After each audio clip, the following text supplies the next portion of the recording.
ಶ್ರೀಮಾತೆ ಅವ್ರನ್ನ ಸಕಲ ಸುಗುಣ ಶಿರೋಮಣಿ ಅಂತ ಒಂದು ಆ ಗಮನದಲ್ಲಿ ನಾನು ಅದೊಂದು ಶಬ್ದವನ್ನು ಹಾಕಿದ್ದೆ. ಸಕಲ ಸುಗುಣ ಶಿರೋಮಣಿ. ಸಕಲ ಸುಗುಣಗಳು ಅಂದ್ರೆ ಏನು? 16ನೇ ಅಧ್ಯಾಯ ಭಗವದ್ಗೀತೆಯಲ್ಲಿ ಶ್ರೀಕೃಷ್ಣ ಹೇಳ್ತಾನೆ, ದೈವ ಅಸುರ ಸಂಪತ್ ವಿಭಾಗ ಯೋಗದಲ್ಲಿ ಅಸುರಿ ಗುಣಗಳು, ದೈವಿ ಗುಣಗಳು, ಇವುಗಳನ್ನ ನಾವು ಯಾವ್ದು ಪಡೆದುಕೊಳ್ಳಬೇಕು, ಯಾವ್ದು ಪಡೆದುಕೊಳ್ಳಬಾರದು. ದೈವಿ ಸಂಪತ್ತು, ದೈವಿ ಗುಣಗಳು, ಅವನ್ನ ನಾವು ಪಡೆದುಕೊಳ್ಳಬೇಕು.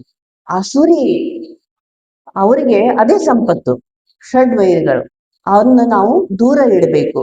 ಅದನ್ನ ಹೇಳುವುದಕ್ಕೋಸ್ಕರ ಶ್ರೀಕೃಷ್ಣ ಹೇಳ್ತಾನೆ, ದೈವಾಸುರ ಸಂಪತ್ ವಿಭಾಗ ಯುಗದಲ್ಲಿ 26 ಸದ್ಗುಣಗಳನ್ನ ವರ್ಣನೆ ಮಾಡ್ತಾನೆ.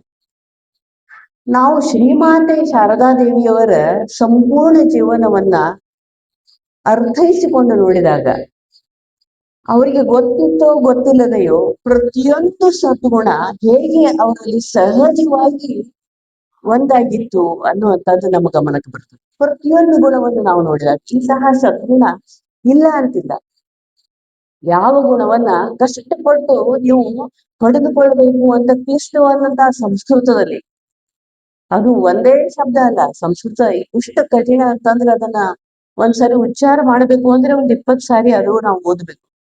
ಶ್ರೀಮಾತೆಯವರ ಜೀವನವನ್ನು ನಾವು ಅವಲೋಕನೆ ಮಾಡಿ ನೋಡಿದಾಗ ಅಷ್ಟೇ ಸರಳವಾದಂತಹ ಜೀವನ, ಅಷ್ಟೇ ಸಹಜವಾದಂತಹ ಜೀವನ.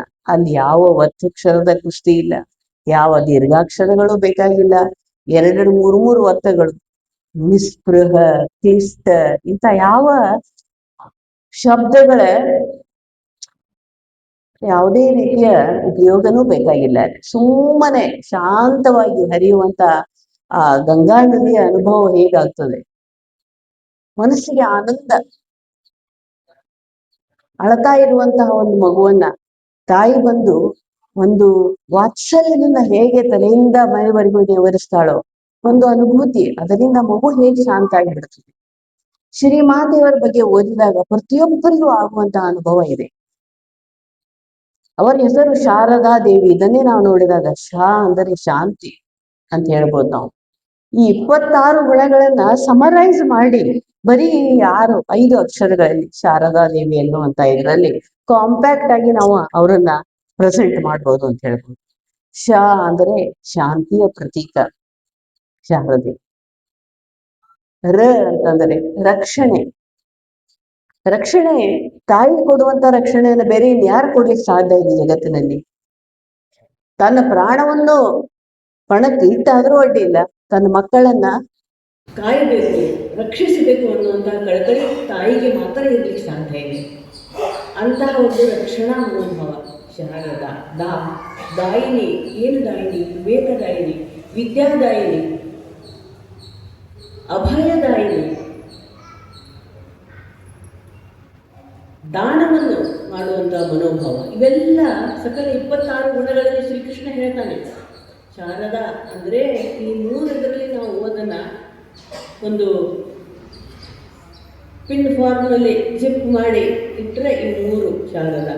ದೇವಿ, ದೇಹಿ ಅಂತ ನಾವು ಕೇಳ್ಕೊಳ್ಬೇಕು. ಅವಳನ್ನು ದೇವಿತ್ವ, ಅವಳಲ್ಲಿ ಇರುವಂತಹ ಮಾನವತ್ವ, ದೇವಿತ್ವಗಳ ಸುಂದರ ಸಮ್ಮಿಲನ.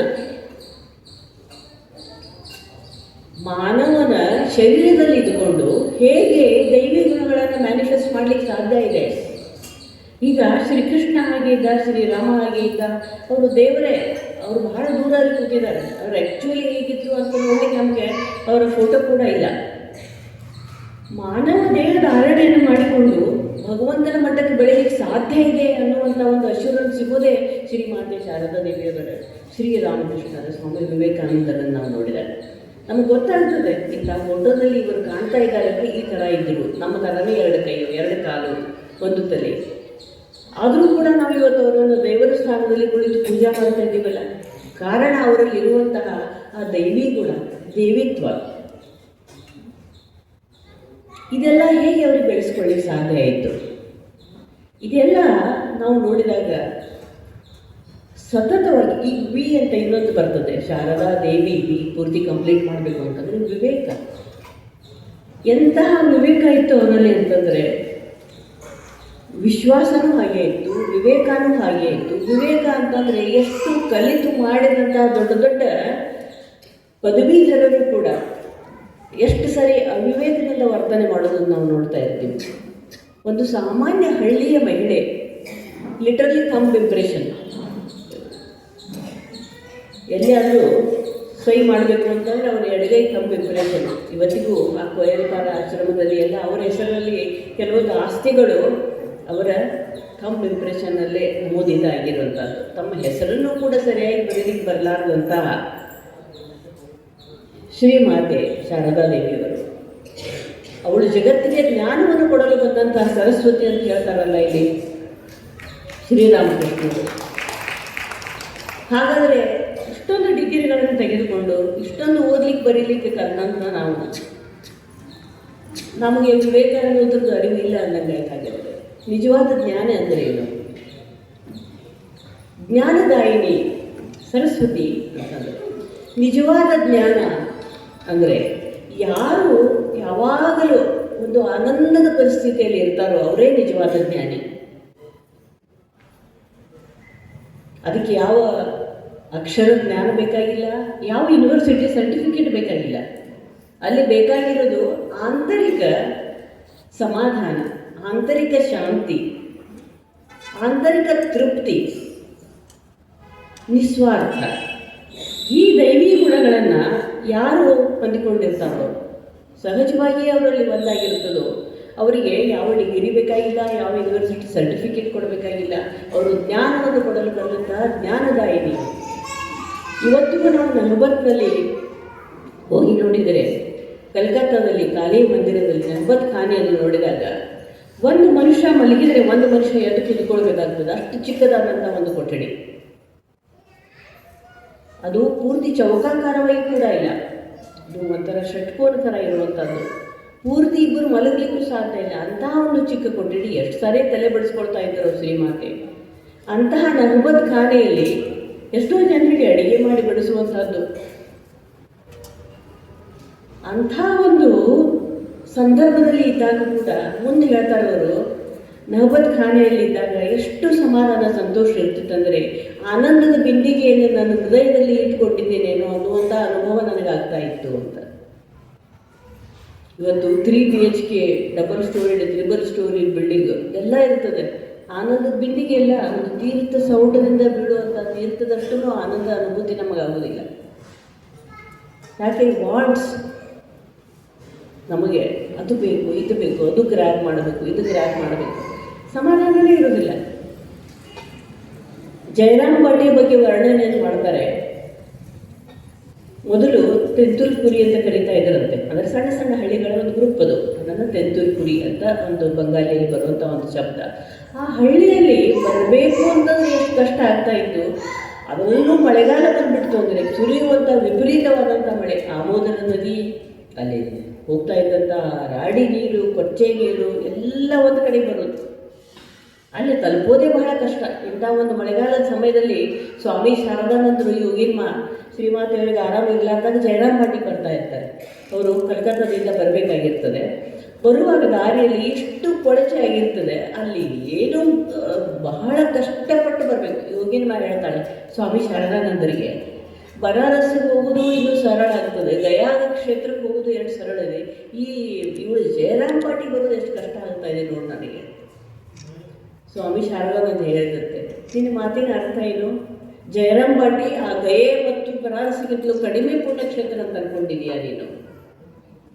ಇದು ಕೂಡ ಇನ್ನೂ ಮಹತ್ವವಾದಂಥ ಪುಣ್ಯಕ್ಷೇತ್ರನೇ. ಅದಕ್ಕೆ ಅಷ್ಟು ತೊಂದರೆ ಆಗೋದೇ. ಸಾಕ್ಷಾತ್ತಾಗಿ ಶ್ರೀಮಾತೆಯವರೊಂದಿಗೆ ಅವರ ಮನೆಯ ದ್ವಾರಪಾಲಕ ಅಂತ ಅನಿಸ್ಕೊಂಡು ಹೆಮ್ಮೆಯಿಂದ ಬದುಕಿದಂತಹ ಸ್ವಾಮಿ ಶಾರದಾನಂದರು ಈ ರೀತಿಯಾಗಿ ಶ್ರೀಮಾತೆಯವ್ರ ಬಗ್ಗೆ ಹೇಳ್ತಾರೆ. ಯಾವ ಬನಾರಸ್ಸಿಗೂ ಕಡಿಮೆ ಇಲ್ಲ ಜಯರಾಮ್ ಬಾಟಿ, ಯಾವ ಗಯೆಗೂ ಕಡಿಮೆ ಇಲ್ಲ. ಅದೊಂದು ಪುಣ್ಯಕ್ಷೇತ್ರ. ಇಂತಹ ಈ ಒಂದು ಶಾರದಾದೇವಿಯವರ ಜೀವನವನ್ನು ನಾವು ಅವಲೋಕನೆ ಮಾಡಿದಾಗ ಪೂರ್ಣವಾಗಿ ಅವರಂತೆ ಬದುಕಲಿಕ್ಕೆ ಸಾಧ್ಯ ಆಗಿಲ್ಲದೆ ಹೋದರೂ ಕೂಡ ಈ ದೈವಿ ಗುಣಗಳನ್ನು ನಾವು ಅಭ್ಯಾಸ ಮಾಡಿದಾಗ, ದೈವಿ ಗುಣಗಳು ನಮ್ಮದಾಗದೇ ಹೋದರೂ ಆ ದೈತ್ಯ ಗುಣಗಳನ್ನಾದರೂ ದೂರ ಇಡಲಿಕ್ಕೆ ಸಾಧ್ಯ ಆಗ್ಬೋದೇನೋ. ಅದು ಕೂಡ ಅಷ್ಟೇ ಮಹತ್ವದ್ದು.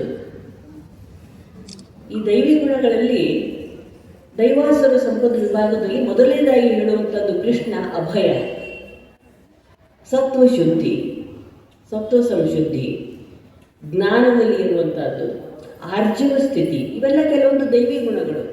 ಮತ್ತು ನಾಚಿಕೊಳ್ಳುವಂಥದ್ದು, ತಪ್ಪನ್ನು ಮಾಡುವಾಗ ನಾಚಿಕೆ ಬರಬೇಕು ಮನುಷ್ಯನಿಗೆ, ಅದು ಒಂದು ವಿಶೇಷವಾದಂಥ ಲಜ್ಜೆ ಬೇರೆ. ಶ್ರೀಮಾತೆಯರದ್ದು ಇವೆಲ್ಲ ಪ್ರತಿಯೊಂದು ನಾವು ದೈವಿ ಗುಣಗಳನ್ನು ವಿವೇಚನೆ ಮಾಡಿ ನೋಡಿದಾಗ ಪ್ರತಿಯೊಂದು ಅವರಲ್ಲಿತ್ತು. ಅಭಯ ಮೊದಲನೆಯ ದೈವಿ ಗುಣ ಶ್ರೀಕೃಷ್ಣ ಹೇಳುವಂಥದ್ದು. ಅಭಯ ಅಂದರೆ ಏನು? ಭಯ ಇಲ್ಲದೆ ಇರುವಂಥ ಒಂದು ಸ್ಥಿತಿ. ಭಯ ಇಲ್ಲಂದ್ರೇನು? ಯಾವಾಗ ನಾವು ತಪ್ಪು ಮಾಡೋದಿಲ್ವೋ ಅವಾಗ ನಾವು ಯಾವತ್ತೂ ಹೆದರಬೇಕಾಗಿಲ್ಲ. ಅಭಯ ಅಂದರೆ ನಮ್ಮನ್ನು ನೋಡಿ ಯಾರು ಹೆದರಬಾರದು, ನಾವು ಕೂಡ ಯಾರಿಗೂ ಹೆದರಬಾರದು. ಇದು ಒಂದು ವಿಶೇಷವಾದಂಥ ಅಭಯ ಗುಣ. ಇದನ್ನು ಶ್ರೀಮಾತೆಯರಲ್ಲಿ ಇತ್ತು ಅಂತ ಹೇಳ್ಬೋದು. ನಾವು ಕೆಲವೊಂದು ಸಾರಿ ಕೆಲವೊಂದು ಟೀಚರ್ಸನ್ನು ನೋಡಿದ್ವಿ, ನಾನು ಒಳಗೆ ಹೋದರೆ ಸಾಕು, ಕಣ್ಣು ತೆಗೆದರೆ ಸಾಕು, ಸಣ್ಣ ಮಕ್ಕಳೆಲ್ಲ ಉಸಿರಾಡಿಸೋದನ್ನು ನಿಲ್ಲಿಸ್ಬಿಡ್ತಾರೆ. It's not a positive quality. ಅಸಹ್ಯ ಅದು. ನಾನು ಹೋಗಿ ಕಣ್ಣು ತೆಗೆದು ನಿಂತರೆ ಸಾಕು, ಬೇರೆಯವರು ಉಸಿರು ನಿಂತು ಹೋಗಬೇಕು. ಇದು ಅಭಯ ಅಲ್ಲ, ಇದು ನಿರ್ದಯತೆ, ಇದು ಒಂದು ರೀತಿಯ ಅಸಹ್ಯ. ಇದನ್ನು ನಾವು ನಮ್ಮ ಒಂದು ಸಂಪರ್ಕದಲ್ಲಿ ಬಂದಾಗ, ನಮ್ಮ ಪ್ರೆಸೆನ್ಸ್ನಲ್ಲಿ ಬಂದಾಗ ಒಂದು ರೀತಿಯ ಅಭಯ. ಇವರಿದ್ದಾರಪ್ಪ ನಮ್ಮ ಜೊತೆಗೆ, ಇಂಥವ್ರು ನಮಗೆ ಪಾಠ ಮಾಡ್ತಾರಲ್ಲ, ನಾನು ಪ್ರತಿಯೊಂದನ್ನು ಸರಿಯಾಗಿ ಕಲಿತುಕೊಳ್ತೀನಿ ಅನ್ನುವಂಥ ವಿಶ್ವಾಸ ಆ ವಿದ್ಯಾರ್ಥಿಯಲ್ಲಿ ಮೂಡಬೇಕೇ ಹೊರತು ಇವನು ಕಣ್ಣು ತೆಗಿತಾನೆ ಅಂದರೆ ಇನ್ನು ಸತ್ತು ಹೋಗಿಬಿಡಬೇಕು ಅಂತಲ್ಲ. ಅಭಯ ಅನ್ನೋದನ್ನು ನಾವು ಎಷ್ಟು ತಪ್ಪಾಗಿ ಕಲ್ಪನೆ ಮಾಡ್ಕೊಂಡು ಬಿಡ್ತೀವಿ. ನಿರ್ಭಯ, ನನ್ನ ನೋಡಿ ಇನ್ನೊಬ್ಬರು ಹೆದರಬೇಕು ಅಥವಾ ನಾನು ಇನ್ನೊಬ್ಬರಿಗೆ ಹೆದರಬೇಕು, ಇದು ಯಾವುದೂ ಇದರ ಡೆಫಿನಿಷನ್ನಲ್ಲಿ ಬರೋದೇ ಇಲ್ಲ. ಅಭಯ ಅಂದರೆ ಶ್ರೀಮಾತೆಯ ಸಂಪರ್ಕದಲ್ಲಿ ಇದ್ದಂಥ ಒಂದು ಬೆಕ್ಕು ಕೂಡ, ಒಂದು ನಾಯಿ ಕೂಡ, ಒಂದು ಗಿಳಿ ಕೂಡ, ಒಂದು ಹುಚ್ಚಿ ರಾಣಿ, ಒಂದು ಸುರಬಾಲೆ, ಎಲ್ಲರೂ ಬ್ರಹ್ಮಚಾರಿಗಳು, ಗೃಹಸ್ಥರು, ಸನ್ಯಾಸಿಗಳು, ಮುದುಕರು, ಇನ್ನೊಂದು ಸ್ವಲ್ಪ ಹೊತ್ತಿಗೆ ಪ್ರಾಣ ಬಿಡ್ತಾರೆ ಅನ್ನುವಂಥವ್ರು, ಹುಟ್ಟಿದ ಮಗು ಎಲ್ಲ ಎಷ್ಟು ಕಂಫರ್ಟೇಬಲ್ ಆಗಿ ಒಂದು ಸಾಂತ್ವನದಿಂದ ಸಮಾಧಾನದಿಂದ ಇರ್ತಿದ್ರಲ್ಲ. ಅದಕ್ಕೆ ಹೇಳೋದು ಅಭಯ ಅನ್ನುವಂಥ ಒಂದು ಡಿವೈನ್ ಕ್ವಾಲಿಟಿ, ದೈವಿ ಗುಣ, ಅದು ಶ್ರೀಮಾತೆಯವರಲ್ಲಿ ಇತ್ತು ಅಂತ ಹೇಳ್ಬೋದು. ನಾವು ಅದನ್ನು ತಪ್ಪು ಕಲ್ಪನೆ ಮಾಡಿಕೊಂಡ್ರೆ ಅದು ಭಾಳ ಖೇದದ ಸಂಗತಿ ಆಗ್ತದೆ. ಮತ್ತು ಇದು ಒಂದು ರೀತಿಯಲ್ಲಿ ನಾವು ನೋಡಿದಾಗ ಮುಂದೆ ಅಭಯ ಆದಮೇಲೆ ಸತ್ವಶುದ್ಧಿ, ಸತ್ವ ಸಂಶುದ್ಧಿ ಅಂದರೆ ಎರಡನೇ ಡಿವೈನ್ ಕ್ವಾಲಿಟಿ ಹೇಳ್ತಾರೆ ಇಲ್ಲಿ. ಆಂತರಿಕವಾಗಿ ಸ್ವಚ್ಛತೆ ಮಾತ್ರ ಅಲ್ಲ, ಬಹಿರ್ಮುಖ ಸ್ವಚ್ಛತೆ ಎರಡು. ಬರೀ ಸ್ವಚ್ಛಾಗಿ ಕ್ಲೀನಾಗಿ ಮುಖ ತೊಳ್ಕೊಂಡು 4 ಸಾರಿ ಸ್ನಾನ ಮಾಡೋವೆಲ್ಲ ಆಂತರಿಕವಾಗಿ ಕೆಟ್ಟ ಯೋಚನೆಗಳನ್ನು ನಾವು ಮಾಡ್ತಾ ಇದ್ದರೆ ಅದು ಶುದ್ಧಿ, ಸತ್ವಶುದ್ಧಿ ಅಂತ ಅನಿಸ್ಕೊಳ್ಳೋದಿಲ್ಲ.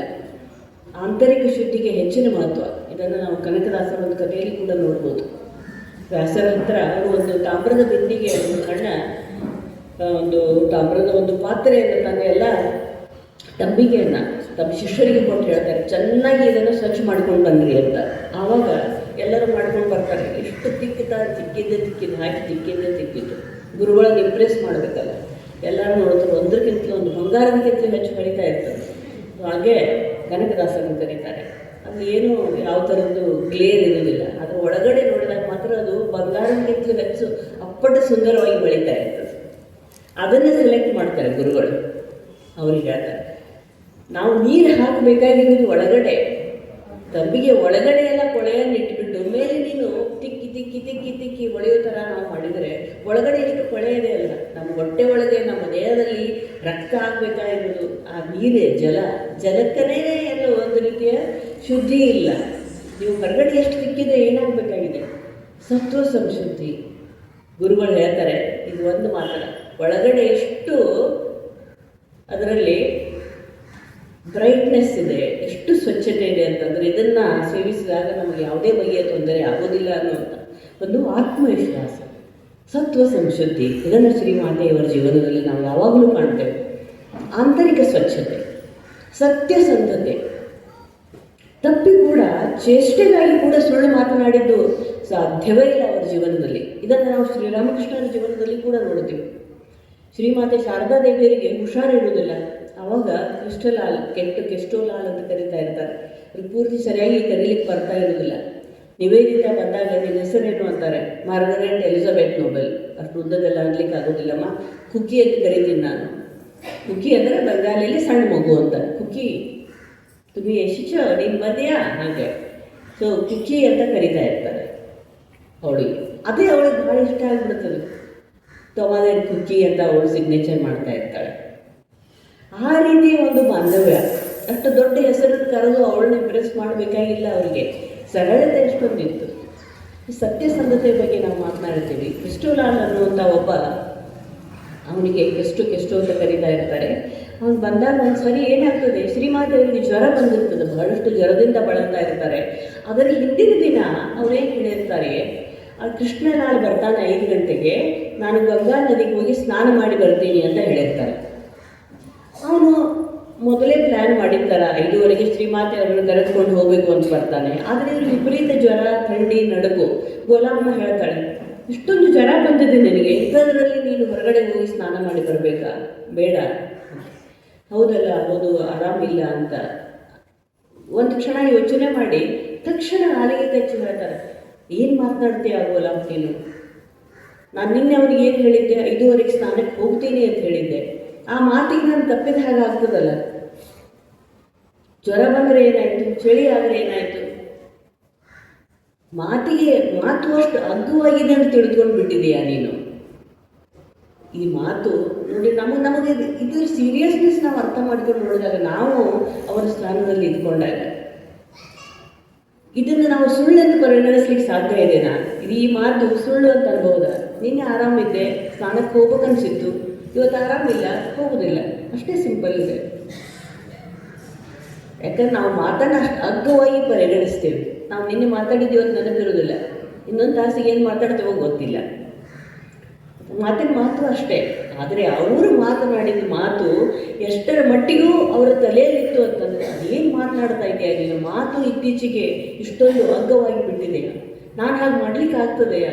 ನಾನು ಹೋಗಿ ಗಂಗಾ ನದಿಯವರೆಗೂ ಹೋಗಿ ಎಷ್ಟಾಗುತ್ತೋ ಅಷ್ಟಾದರೂ ನಾನು ಮಾಡಲೇಬೇಕು.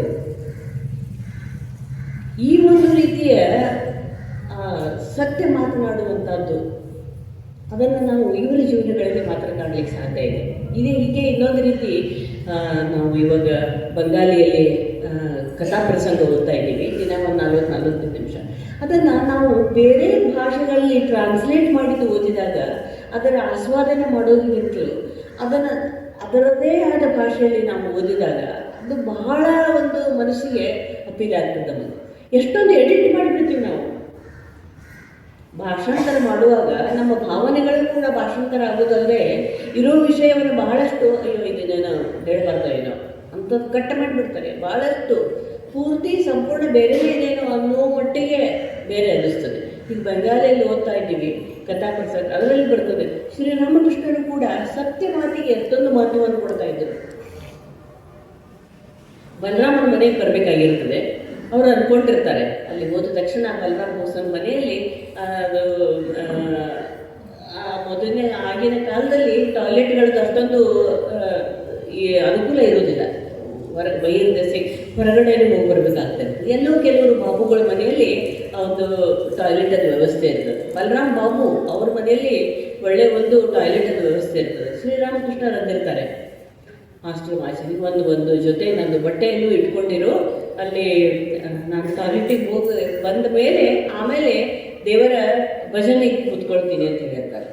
ಅವನ್ನೆಲ್ಲ ರೆಡಿ ಇಟ್ಕೊಂಡು ಆ ರೀತಿ ಬಂದಿರ್ತಾನೆ. ಬಲರಾಮ್ ಬೋಸನ್ ಮನೆಗೆ ಬಂದಾಗ ಶ್ರೀರಾಮಕೃಷ್ಣರಿಗೆ ಬಹಿರ್ದೆಸೆಗೆ ಹೋಗ್ಬೇಕು ಅಂತೂ ಬಂದೇ ಇಲ್ಲ. ನೇಚರ್ಸ್ ಕಾಲ್ ಅದು. ನನಗೆ ಹೋಗಲಿಕ್ಕೆ ಟಾಯ್ಲೆಟಿಗೆ ಹೋಗುವಂಥ ಅವಶ್ಯಕತೆನೇ ಬಂದಿಲ್ಲ ಅಲ್ಲ ಅಂತ ವಿಚಾರ ಮಾಡ್ತಾರೆ. ಬಲರಾಮನಿಗೆ ಕರೆದ ಸಣ್ಣ ಮಗುವಿನ ಜೊತೆ ಮಾತನಾಡಿದಾಗ ಹೆಂಗೆ ಅನುಭವ ಆಗ್ತದೋ ಹಂಗಾಗ್ತದೆ. ಬಲರಾಮನ ಕರೀತಾರೆ.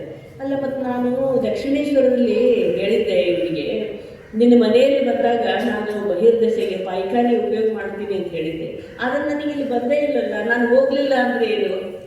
ನನ್ನ ಮಾತಿಗೆ ತಪ್ಪ ಆದಂಗೆ ಆಗ್ತದೆ, ಅಲ್ಲಿ ನೀನೇನಂತೀಯ ಅಂತ ಬಲರಾಮನಿಗೆ ಕೇಳ್ತಾರೆ. ಬಲರಾಮ್ ಹೇಳ್ತಾರೆ, ನಿಮ್ಮಂಥವರು ನೀವು ಮಾತುಗಳಿಗೆ, ನೀವು ಇಂಥ ಮಾತುಗಳಿಗೆಲ್ಲ ತಲೆ ಕೆಡಿಸ್ಕೊಳ್ಳಿಕ್ಕೆ ಹೋಗ್ಬೇಡ್ರಿ. ನಿಮಗೇನು ಮಾಡ್ಬೇಕು ಅನ್ಸುತ್ತೋ, ದೇಹ ಹೇಗೆ ಎಳೆದೋ ಹಾಗೆ ಹೇಳಿ, ಎಲ್ಲ ಮಾಡಲಿಕ್ಕಾಗಲ್ಲ. ಸುಮ್ಮನೆ ಟಾಯ್ಲೆಟ್ ಒಳಗೆ ಎಂಟರ್ ಆಗಿ ಡ್ರೆಸ್ ಚೇಂಜ್ ಮಾಡಿ ಬಂದು ಭಜನೆಗೆ ಕೂತ್ಕೊಳ್ತಾರೆ. ಅದರಿಂದ ಯಾರಿಗೇನೂ ಲಾಸ್ ಆಗೋದಿಲ್ಲ, ಯಾರಿಗೇನೂ ಪ್ರಾಫಿಟ್ ಆಗೋದಿಲ್ಲ. ನನಗೆ ನಾನು ಆನ್ಸರೇಬಲ್ ಇದ್ದೀನಲ್ಲ, ನಾನು ಆಡಿದ ಮಾತನ್ನು ನಾನೇ ಫಾಲೋ ಮಾಡಲಿಲ್ಲ ಅಲ್ಲ, ಇದೆಂಥ ಮಾತು, ಇಂತಹ ಒಂದು ಸತ್ಯ. ಇದನ್ನು ನಾವು ಈಗಿನ ಕಲಿಯುಗದಲ್ಲಿ ನಮ್ಮ ಎದುರಿಗೆ ಒಂದು 100-150 ವರ್ಷಗಳ ಹಿಂದೆ ಇದ್ದಂಥವರ ಜೀವನವನ್ನು ನಾವು ಅವಲೋಕನೆ ಮಾಡಿದಾಗ ನಮಗೆ ಕಾಣಲಿಕ್ಕೆ ಸಿಗ್ತದೆ.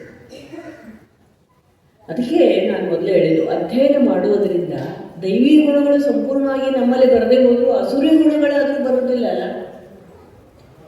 ಕಾಮಕ್ರೋಧ ಮೊದಲು ಈಗ ಷಡ್ವೇರಿಗಳು ಏನಿದಾವಲ್ಲ, ನಾವು ಒಂದು 2-3 ತಗೊಂಡ್ರೆ ಸಾಕು, ಇನ್ನು 3 ತಾವೇ ಬಂದ್ಬಿಡ್ತಾವೆ. ಬೈ ಒನ್ ಗೆಟ್ ಒನ್ ಅಂದಂಗೆ 3 ಕಾಮಕ್ರೋಧ ಲೋಭ ಮತ್ತು ಇನ್ನು 3 ತಾವಾಗೆ ಬಂದ್ಬಿಡ್ತಾವೆ. ಮದ ಮೋಹ ಮತ್ಸರ ಎಲ್ಲನೂ ಒಂದಕ್ಕೊಂದು ಫ್ರೀ ಅಂತೆ. ಹಾಗೆ ಸದ್ಗುಣಗಳು ಬರುವುದಿಲ್ಲ. ಈ ಅಸುರಿ ಗುಣಗಳು ತಾವಾಗಿಯೇ ನಮ್ಮನ್ನು ಎಂಟರ್ ಆಗಿಬಿಡ್ತಾವೆ. ಅದಕ್ಕೆ ಶ್ರೀಮಾತೆ ಅಂತವರ ಜೀವನವನ್ನು ನಾವು ನೋಡಿದಾಗ, ಎಂತಹ ಕಳ್ಳ ಅಮಜದ್, ಕಳ್ಳ ಅಂತಲೇ ಪ್ರಸಿದ್ಧ ಆದಂಥ ಅಮಜದ್, ಅವರ ಜೀವನದಲ್ಲಿ ಎಂಥ ಬದಲಾವಣೆ ಆಯಿತು. ಅವನ ಬಗ್ಗೆ ಬಹಳಷ್ಟು ಇತ್ತೀಚೆಗೆ ಮಾಡಿದಂಥ ಕೆಲವೊಂದು ಸಂಶೋಧನೆಗಳಲ್ಲಿ ಗೊತ್ತಾಗ್ತದೆ. ಅವನ ತಾಯಿ ಫಾತಿಮಾ ಅಂತಿರ್ತಾಳೆ. ಮತ್ತು ಆ ಫಾತಿಮಾ ಪಾಪ ತುಂಬ ಬಡತನದಲ್ಲಿದ್ದಂಥವ್ರು. ಸಿಲ್ಕ್, ಅವಾಗ ರೇಷ್ಮೆ ಹುಳವನ್ನು ಬೆಳೀತಾ ಇರ್ತಾರೆ. ರೇಷ್ಮೆ ಇಂಡಸ್ಟ್ರಿ ಬ್ರಿಟಿಷ್ ಕಂಪನಿಯೊಂದಿಗೆ ಕಾಂಪೀಟ್ ಮಾಡುವಂಥ ಒಂದು ಪ್ರಸಂಗ ಬರ್ತದೆ. ಆಗ ಭಾರತದವರು ಇವರಿಗೆ ರೇಷ್ಮೆ ಬೆಳೆಯಲಿಕ್ಕೆ ಅವಕಾಶನೇ ಕೊಡೋದಿಲ್ಲ. ಇವ್ರು ಬರೀ ಏನೋ ಸ್ವಲ್ಪ ಭತ್ತ ಎಲ್ಲ ಬೆಳಿಬೇಕು, ಇವ್ರು ಬೆಳಿಲಿಕ್ಕೂ ಅವಕಾಶ ಇಲ್ಲ. ಇವರು ಬಹಳ ಬಡವರು. ಯಾರು ಬೆಳೀತಾ ಇದ್ರು ಅವ್ರ ಹತ್ರ ಕೂಲಿ ಹಾಳಾಗಿ ಕೆಲಸ ಮಾಡಬೇಕಾದವರು, ಅಂತಹ ಅಮಜದ್. ಕೊನೆಗೆ ಅವರು ಎಲ್ಲಿವರೆಗೂ ಬರ್ತದಂದರೆ ತಮ್ಮ ಸಂಸಾರ ಪೋಷಣೆಗಾಗಿ ಕಳ್ಳತನ ಮಾಡ್ಲಿಕ್ಕೆ ಶುರು ಮಾಡಿಬಿಡ್ತಾರೆ. ಶಿರೋಮಣಿಪುರ ಅಂತ ಊರದು, ಅಲ್ಲಿಂದ ಬರ್ತಾರಂದ್ರೆ ಜನ ಹೆದರ್ಕೊಂಡ್ಬಿಡ್ತಿರ್ತಾರೆ. ಶಿರೋಮಣಿಪುರದವರು ಕಳ್ಳರ ಊರು ಅಂತಲೇ ಪ್ರಸಿದ್ಧ ಆಗಿಬಿಡ್ತದೆ. ಅಂತ ಅಮಜದ್ ಶ್ರೀಮಾತೆಯವರಿಗೆ ಅತ್ಯಂತ ಪ್ರೀತಿ ಪಾತ್ರನಾದ. ಇಲ್ಲಿ ಸಮತ್ವ ಎಷ್ಟು ಇತ್ತು ಶ್ರೀಮಾತೆಯವರಲ್ಲಿ. ಇವರು ಮುಸಲ್ಮಾನರು, ಇವರು ಕ್ರಿಶ್ಚಿಯನ್ರು, ಇವರು ಹಿಂದೂಗಳು, ಇವರನ್ನಷ್ಟೇ ನಾನು ಪಡೆದುಕೊಳ್ಬೇಕು, ಇವರಷ್ಟೇ ನನ್ನವರು, ಇವರಷ್ಟೇ ನನ್ನ ಮಕ್ಕಳು, ಯಾವ ತಾರತಮ್ಯ ಇಲ್ಲವೇ ಇಲ್ಲ. ಸಮತ್ವ ಯೋಗ ಮುಚ್ಚುತ್ತೆ. ಯಾವಾಗಲೂ ಯುಗದ ಸ್ಥಿತಿಯಲ್ಲಿ ಇದ್ದಂಥ ಶ್ರೀಮಾತೆಯವರು. ಅಮಜದ್ ಬಂದ, ಅಲ್ಲಿ ನೋಡಿ ಯಾರೋ ಬಂದ ಹಾಗಿದೆ, ಸ್ವಲ್ಪ ಎಣ್ಣೆ ಕೊಡು, ಪಾಪ ತಲೆಗೆ ಎಣ್ಣೆನೇ ಹೆಚ್ಕೊಂಡಿಲ್ಲ, ಏನೋ ಎಣ್ಣೆ ಹಚ್ಚಿ ಅವನ ತಲೆಗೆ ಸ್ನಾನ ಮಾಡಲಿಕ್ಕೆ ಕೊಡ್ತಾರೆ. ಅಲ್ಲಿದ್ದಂತಹ ಮಡಿವಂತ ಬ್ರಾಹ್ಮಣರು, ಈಗಲೇ ಇಷ್ಟೊಂದು ಮಡಿ ನೋಡ್ತೀವಿ ನಾವು. ನೋಡಿ 200 ವರ್ಷಗಳ ಹಿಂದೆ ಯಾವ ರೀತಿಯ ಒಂದು 150 ವರ್ಷಗಳ ಹಿಂದೆ ಎಂಥ ಮಡಿ ಇದ್ದಿರ್ಬೋದು. ಅಭಯ ಇತ್ತಲ್ಲ ಅವರಲ್ಲಿ, ನಾನು ತಪ್ಪು ಮಾಡ್ತಾ ಇಲ್ಲ ಅನ್ನುವಂತಹ ಒಂದು ಪ್ರಜ್ಞೆ ಯಾವಾಗಲೂ ಇರ್ತಾ ಇತ್ತು. ಅದಕ್ಕೆ ಅವನು ಬಂದಿದ್ದಾನೆ, ಅವನಿಗೆ ಕರಿ, ಅವನಿಗೆ ಊಟಕ್ಕೆ ಬಡಿಸಿ ಅವನು ಎಲೆ ಎತ್ತುವವರೆಗೂ ತಾನೇ ಕೆಲಸವನ್ನು ಮಾಡಿದಂಥ ಶ್ರೀಮಾತೆಯವರು. ಮುಂದೆ ಕೂಡ ಅಮಜದನ ಬಗ್ಗೆ ನೋಡಿದಾಗ ಅವನು ಕಳ್ಳ ಇದ್ರೂ ಕೂಡ ಎಲ್ಲ ಕಳ್ಳರಂತೆ ಬಹಳ ಕೆಟ್ಟ ದುಷ್ಟ ಕಳ್ಳ ಇರಲಿಲ್ಲ ಅಂತ ಹೇಳ್ಬೋದು. ಬಹುಶಃ ಶ್ರೀಮಾತೆಯವರ ಸಂಪರ್ಕಕ್ಕೆ ಬಂದು ಎಷ್ಟು ಅವಶ್ಯಕತೆ ಇತ್ತು ಅಷ್ಟು ಮಾತ್ರ ಕಳ್ಳತನ ಮಾಡ್ತಾ ಇದ್ದ. ಅದನ್ನು ವಿಭೂತಿ ಬಾಬುವಿನ ಹತ್ರ ಶ್ರೀಮಾತೆಯವರು ಒಂದು ಸಾರಿ ಚರ್ಚೆ ಮಾಡ್ತಾ ಇರ್ತಾರೆ. ಅದೇನು ಹೇಳ್ತಾ ಇದೆಯಲ್ಲ, ಎಷ್ಟು ಅಮಜದನ ಬಗ್ಗೆ ಅದೊಂದು ಸಣ್ಣ ಘಟನೆಯನ್ನು ಹೇಳುವಂಥ ವಿಭೂತಿ ಬಾಬುವಿಗೆ. ಅಮಜದನಿಗೆ ಅಲ್ಲಿ ಎಣ್ಣೆ ಮಾರಾಟ ಮಾಡುವಂಥ ಒಬ್ಬಳು ಹುಡುಗಿ ಇರ್ತಾಳೆ. ಎಣ್ಣೆ ಎಲ್ಲ ಗಾಣದ ಎಣ್ಣೆ ತೆಗೆದು ಆ ಹುಡುಗಿ ಬೇರೆ ಯಾವುದೋ ವ್ಯಕ್ತಿ ಒಟ್ಟಿಗೆ ಅವಳದ್ದು ಒಂದು ಅಫೇರ್ ಇರ್ತದೆ ಬಹಳಷ್ಟು. She was in love with somebody else. ಮದುವೆ ಆಗಿರ್ತದೆ, ಗಂಡನ ಬಿಟ್ಟು ಬೇರೆ ಇನ್ಯಾವುದೋ ಪರಪುರುಷನ ಜೊತೆ ಅವಳಿಗೆ ಬಹಳ ಮಾನಸಿಕವಾಗಿ ಅದರಲ್ಲಿ ತೊಡಗಿರ್ತಾಳೆ ಅವಳು. ಅದಕ್ಕೆ ಅವಳು ಎಲ್ಲಿವರೆಗೂ ಅವಳಿಗೆ ಅದು ಒಂದು ಇನ್ಫ್ಯಾಚುಯೇಷನ್ ಅಂತಂತೇವಲ್ಲ, ಒಂದು ರೀತಿ ಭ್ರಮೆಯಲ್ಲಿ ಇರ್ತಾರೆ. ಬೈ ಹುಕ್ ಆರ್ ಕ್ರೂಕ್, ಏನೇ ಆಗಲಿ ಇವನನ್ನೇ ನಾನು ಪಡಿಬೇಕು, ಇವನ ಜೊತೆನೇ ಬದುಕಬೇಕು ಅನ್ನೋ ಮಟ್ಟಕ್ಕೆ ತಾನೇ ಹಿಪ್ನಟೈಸ್ ಮಾಡ್ಕೊಂಡ್ಬಿಟ್ಟಿರ್ತಾಳೆ. ಆಕೆ ಅಮಜದನ ಕರೆದು ಹೇಳ್ತಾಳಂತೆ, ಅಮಜದ್ ನೋಡು, ನೀನು ರಾತ್ರಿ ಸಾಧಾರಣ ಮಧ್ಯರಾತ್ರಿಯಲ್ಲಿ ಬಾ, ಬಾಗಿಲನ್ನು ತಟ್ಟು, ನಾನು ಬಾಗಿಲು ತೆಗಿತೀನಿ, ಬಂದು ನನ್ನ ಗಂಡನ ಕೊಲೆ ಮಾಡಿ, ಆಮೇಲೆ ಅವನಿಗೆಲ್ಲ ದುಡ್ಡು ನಾನು ನಿನಗೆ ಕೊಡ್ತೀನಿ, ನಾನು ನನ್ನ ಪ್ರೇಕರನ ಜೊತೆ ಹೋಗಿ ಈ ಊರನ್ನೇ ಬಿಟ್ಟು ಬದುಕ್ತೀನಿ ಅಂತ. ಅಮಜದನಿಗೆ ಕಳ್ಳಲ್ಲ, ಒಂದು ಬ್ರ್ಯಾಂಡೆಡ್ ಕಳ್ಳ, ಅದರೊಳಗೆ ಸಂಶಯನೇ ಇಲ್ಲ. ಸೊ ಅಮಜದ್ ಆಯ್ತು ಸರಿ ಬರ್ತೀನಿ, ಸರಿಯಾದ ಟೈಮ್ಗೆ ಹೋಗಿ ಬಾಗಿಲು ಕೂಡ ತಟ್ತಾನೆ. ತಟ್ಟಿದ ಕೂಡಲೇ ಇವಳು ಬಾಗಿಲು ತೆಗಿತಾರೆ, ಯಾವ ರೀತಿ ಪ್ಲ್ಯಾನ್ ಮಾಡಿದ್ರು ಹಾಗೆ. ಅವನು ಅವಳ ಗಂಡನ ಹಾಸಿಗೆ ಹತ್ರನೂ ಹೋಗುದಿಲ್ಲ. ಇವಳಿಗೆ ಒಂದು ಮುಖಕ್ಕೆ ಚೆನ್ನಾಗಿ ಬಾರಿಸಿ ಇವಳು ಕಿವಿಯಲ್ಲಿದ್ದಂಥ ಓಲೆ, ಮೂಗಿನಲ್ಲಿದ್ದಂಥ ಮೂಗುತಿ ಎಲ್ಲ ಕಿತ್ಕೊಂಡು ಬಾಗಿಲು ಹಾಕ್ಕೊಂಡು ಓಡಿ ಹೋಗ್ಬಿಡ್ತಾನೆ. ಅವಳ ಗಂಡನಿಗೆ ಏನೂ ಮಾಡೋದೇ ಇಲ್ಲ ಅವನು ಅಮ್ಜದ್. ಇದನ್ನ ಶ್ರೀಮಾತೆಯವರು ಬಹಳ ಕೇಳಲಿಕ್ಕೆ ಇಷ್ಟಪಡ್ತಿರ್ತಾರೆ. ನೋಡು ಅಮ್ಜದ್ ಯಾವ ರೀತಿ ಮಾಡಿದ ಅಲ್ಲ, ನೋಡು ಚೆನ್ನಾಗಿ ಮಾಡಿದ್ದಾನೆ, ಅವಳು ಸಿ ಡಿಸರ್ವ್ಸ್ ಇಟ್. ಅವಳಿಗೆ ಆಗಬೇಕಾಗಿರೋದು ಒಂದು ಕ್ಷಣದ ತೃಪ್ತಿಗಾಗಿ ಒಂದು ಕೊಲೆ ಮಾಡಲಿಕ್ಕೂ ಇನ್ನು ಮುಂದೆ ನೋಡ್ತಾ ಇಲ್ಲ ಅಲ್ಲ ಅವಳಿಗೆ ಸರಿಯಾದ ಶಾಸ್ತಿ ಮಾಡಿದ್ದಾನೆ ಅಮ್ಜದ್ ಅಂತ ಹೇಳ್ತಾ ಇರ್ತಾರೆ ಶ್ರೀಮಾತೆಯವರು. ಹಾಗೆ ಅಮ್ಜದರಂತಹ ಕಳ್ಳ ಕೂಡ ಜಯರಾಮ್ ಪಾಟೀಲ್ ಮಾತ್ರ ಯಾವತ್ತೂ ಕಳ್ಳತನ ಮಾಡ್ತಾ ಇರೋದಿಲ್ಲ. ಅಲ್ಲಿ ಶ್ರೀಮಾತೆಯವರು ಅವ್ರಿಗೆ ಬರೀ ಒಂದು ಪ್ರೀತಿಯಿಂದ ಹೊಸ ಮನೆಯನ್ನು ಕಟ್ಟುವಾಗ 1915ನೇ ಇಸ್ವಿಯಲ್ಲಿ ಅವ್ರ ಭಕ್ತರ ಸಂಖ್ಯೆ ಬಹಳ ಹೆಚ್ಚಾದ ಕೂಡಲೇ ಹೊಸ ಮನೆಯನ್ನು ಕಟ್ಟಬೇಕು ಅಂತ ನಿರ್ಧಾರ ಮಾಡ್ತಾರೆ ಜಯರಾಮ್ ಪಾಟೀಲ್. ಕಟ್ಟುವಾಗ ಅದು ಗೋಡೆ ಸರಿಯಾಗಿ ನಿಲ್ತಾನೆ ಇರೋದಿಲ್ಲ. ಶ್ರೀಮಾತೆಯವರು ಹೇಳ್ತಾರೆ, ಅಮ್ಜದ್ದು ಅವನು ಮಫೇತಿ ಚಾಚಾ ಅವರಿಗೆಲ್ಲ ನೀನು ಕರ್ಕೊಂಡು ಬಾ ಅಂದರೆ ಅದು ನಿಲ್ತದೆ. ಮುಸ್ಲಿಮ್ಸನ್ನು ಹಚ್ಚಬಾರ್ದು, ನಾವಷ್ಟೇ ಕಟ್ಟಬೇಕು ಅಂತ ಕೆಲವರು ಕಷ್ಟಪಟ್ಟು ಮಾಡ್ತಾ ಇರ್ತಾರೆ. ನೀವು ಅವ್ರು ಬಂದು ಅವ್ರು ಇಡಲಿ, ತಾನೇ ಸರಿಯಾಗಿ ನಿಲ್ತದೆ. ಮತ್ತೆ ಅಮ್ಜದನ್ನು ಹುಡ್ಕೊಂಡು ಬರ್ತಾರೆ. ರಸೂಲ್ ಖಾನ್ ಅಂತ 14 ವರ್ಷದ ಒಬ್ಬ ಹುಡುಗ ಇರ್ತಾನೆ. ಅವನು ತನ್ನ ಕಣ್ಣು ಮುಂದೆ ಆದಂಥ ವಿಷಯವನ್ನು ಹೇಳ್ತಾ ಇದ್ದಾನೆ. ಇಲ್ಲಿ ಸ್ವಾಮಿಯವರು ಮುಂದೆ ಸ್ವಾಮೀಜಿ ಪರಮೇಶ್ವರಾನಂದಜಿ ಅವರಿಗೆ ರೆಮಿನಿಸೆನ್ಸನ್ನು ಕಲೆಕ್ಟ್ ಮಾಡುವಾಗ ಹೇಳ್ತಾನೆ, ಹಮೀದಿ ಚಾಚಾ ಮಫೇದಿ ಚಾಚಾ ನನ್ನ ಕಾಕ ಇವರಿಬ್ಬರು, ಅವರಿಗೆ ಶ್ರೀಮಾತೆ ತನ್ನ ಡಿವೈನ್ ಫಾರ್ಮ್ ತೋರಿಸಿರ್ತಾಳೆ ಒಂದ್ಸರಿ. ಅವ್ರು ಬೇರೆ ಅಲ್ಲ, ಕಾಳಿ ಬೇರೆ ಅಲ್ಲ ಅನ್ನುವಂಥ ಸಂಪೂರ್ಣ ನಂಬಿಕೆಯಲ್ಲಿರ್ತಾರೆ. ಹಮೀದಿ ಚಾಚಾ ಮಫೇದಿ ಚಾಚಾ ಅವರು ಬಂದು ಇಟ್ಟಾಗ ಸಂಪೂರ್ಣವಾಗಿ ಸರಿಯಾಗಿ ಗಟ್ಟಿಯಾಗಿ ನಿಲ್ತದೆ. ಏಪ್ರಿಲ್ 1915ಕ್ಕೆ ಶುರುವಾದಂಥ ಮನೆ 1916 ಮೇನಲ್ಲಿ ಸಂಪೂರ್ಣವಾಗಿ ಮುಗಿದದ್ದು. ಹೀಗೆ ಶ್ರೀಮಾತೆಯವರು ಯಾವುದೇ ರೀತಿಯ ತಾರತಮ್ಯ ಇಲ್ಲ ಅಲ್ಲಿ.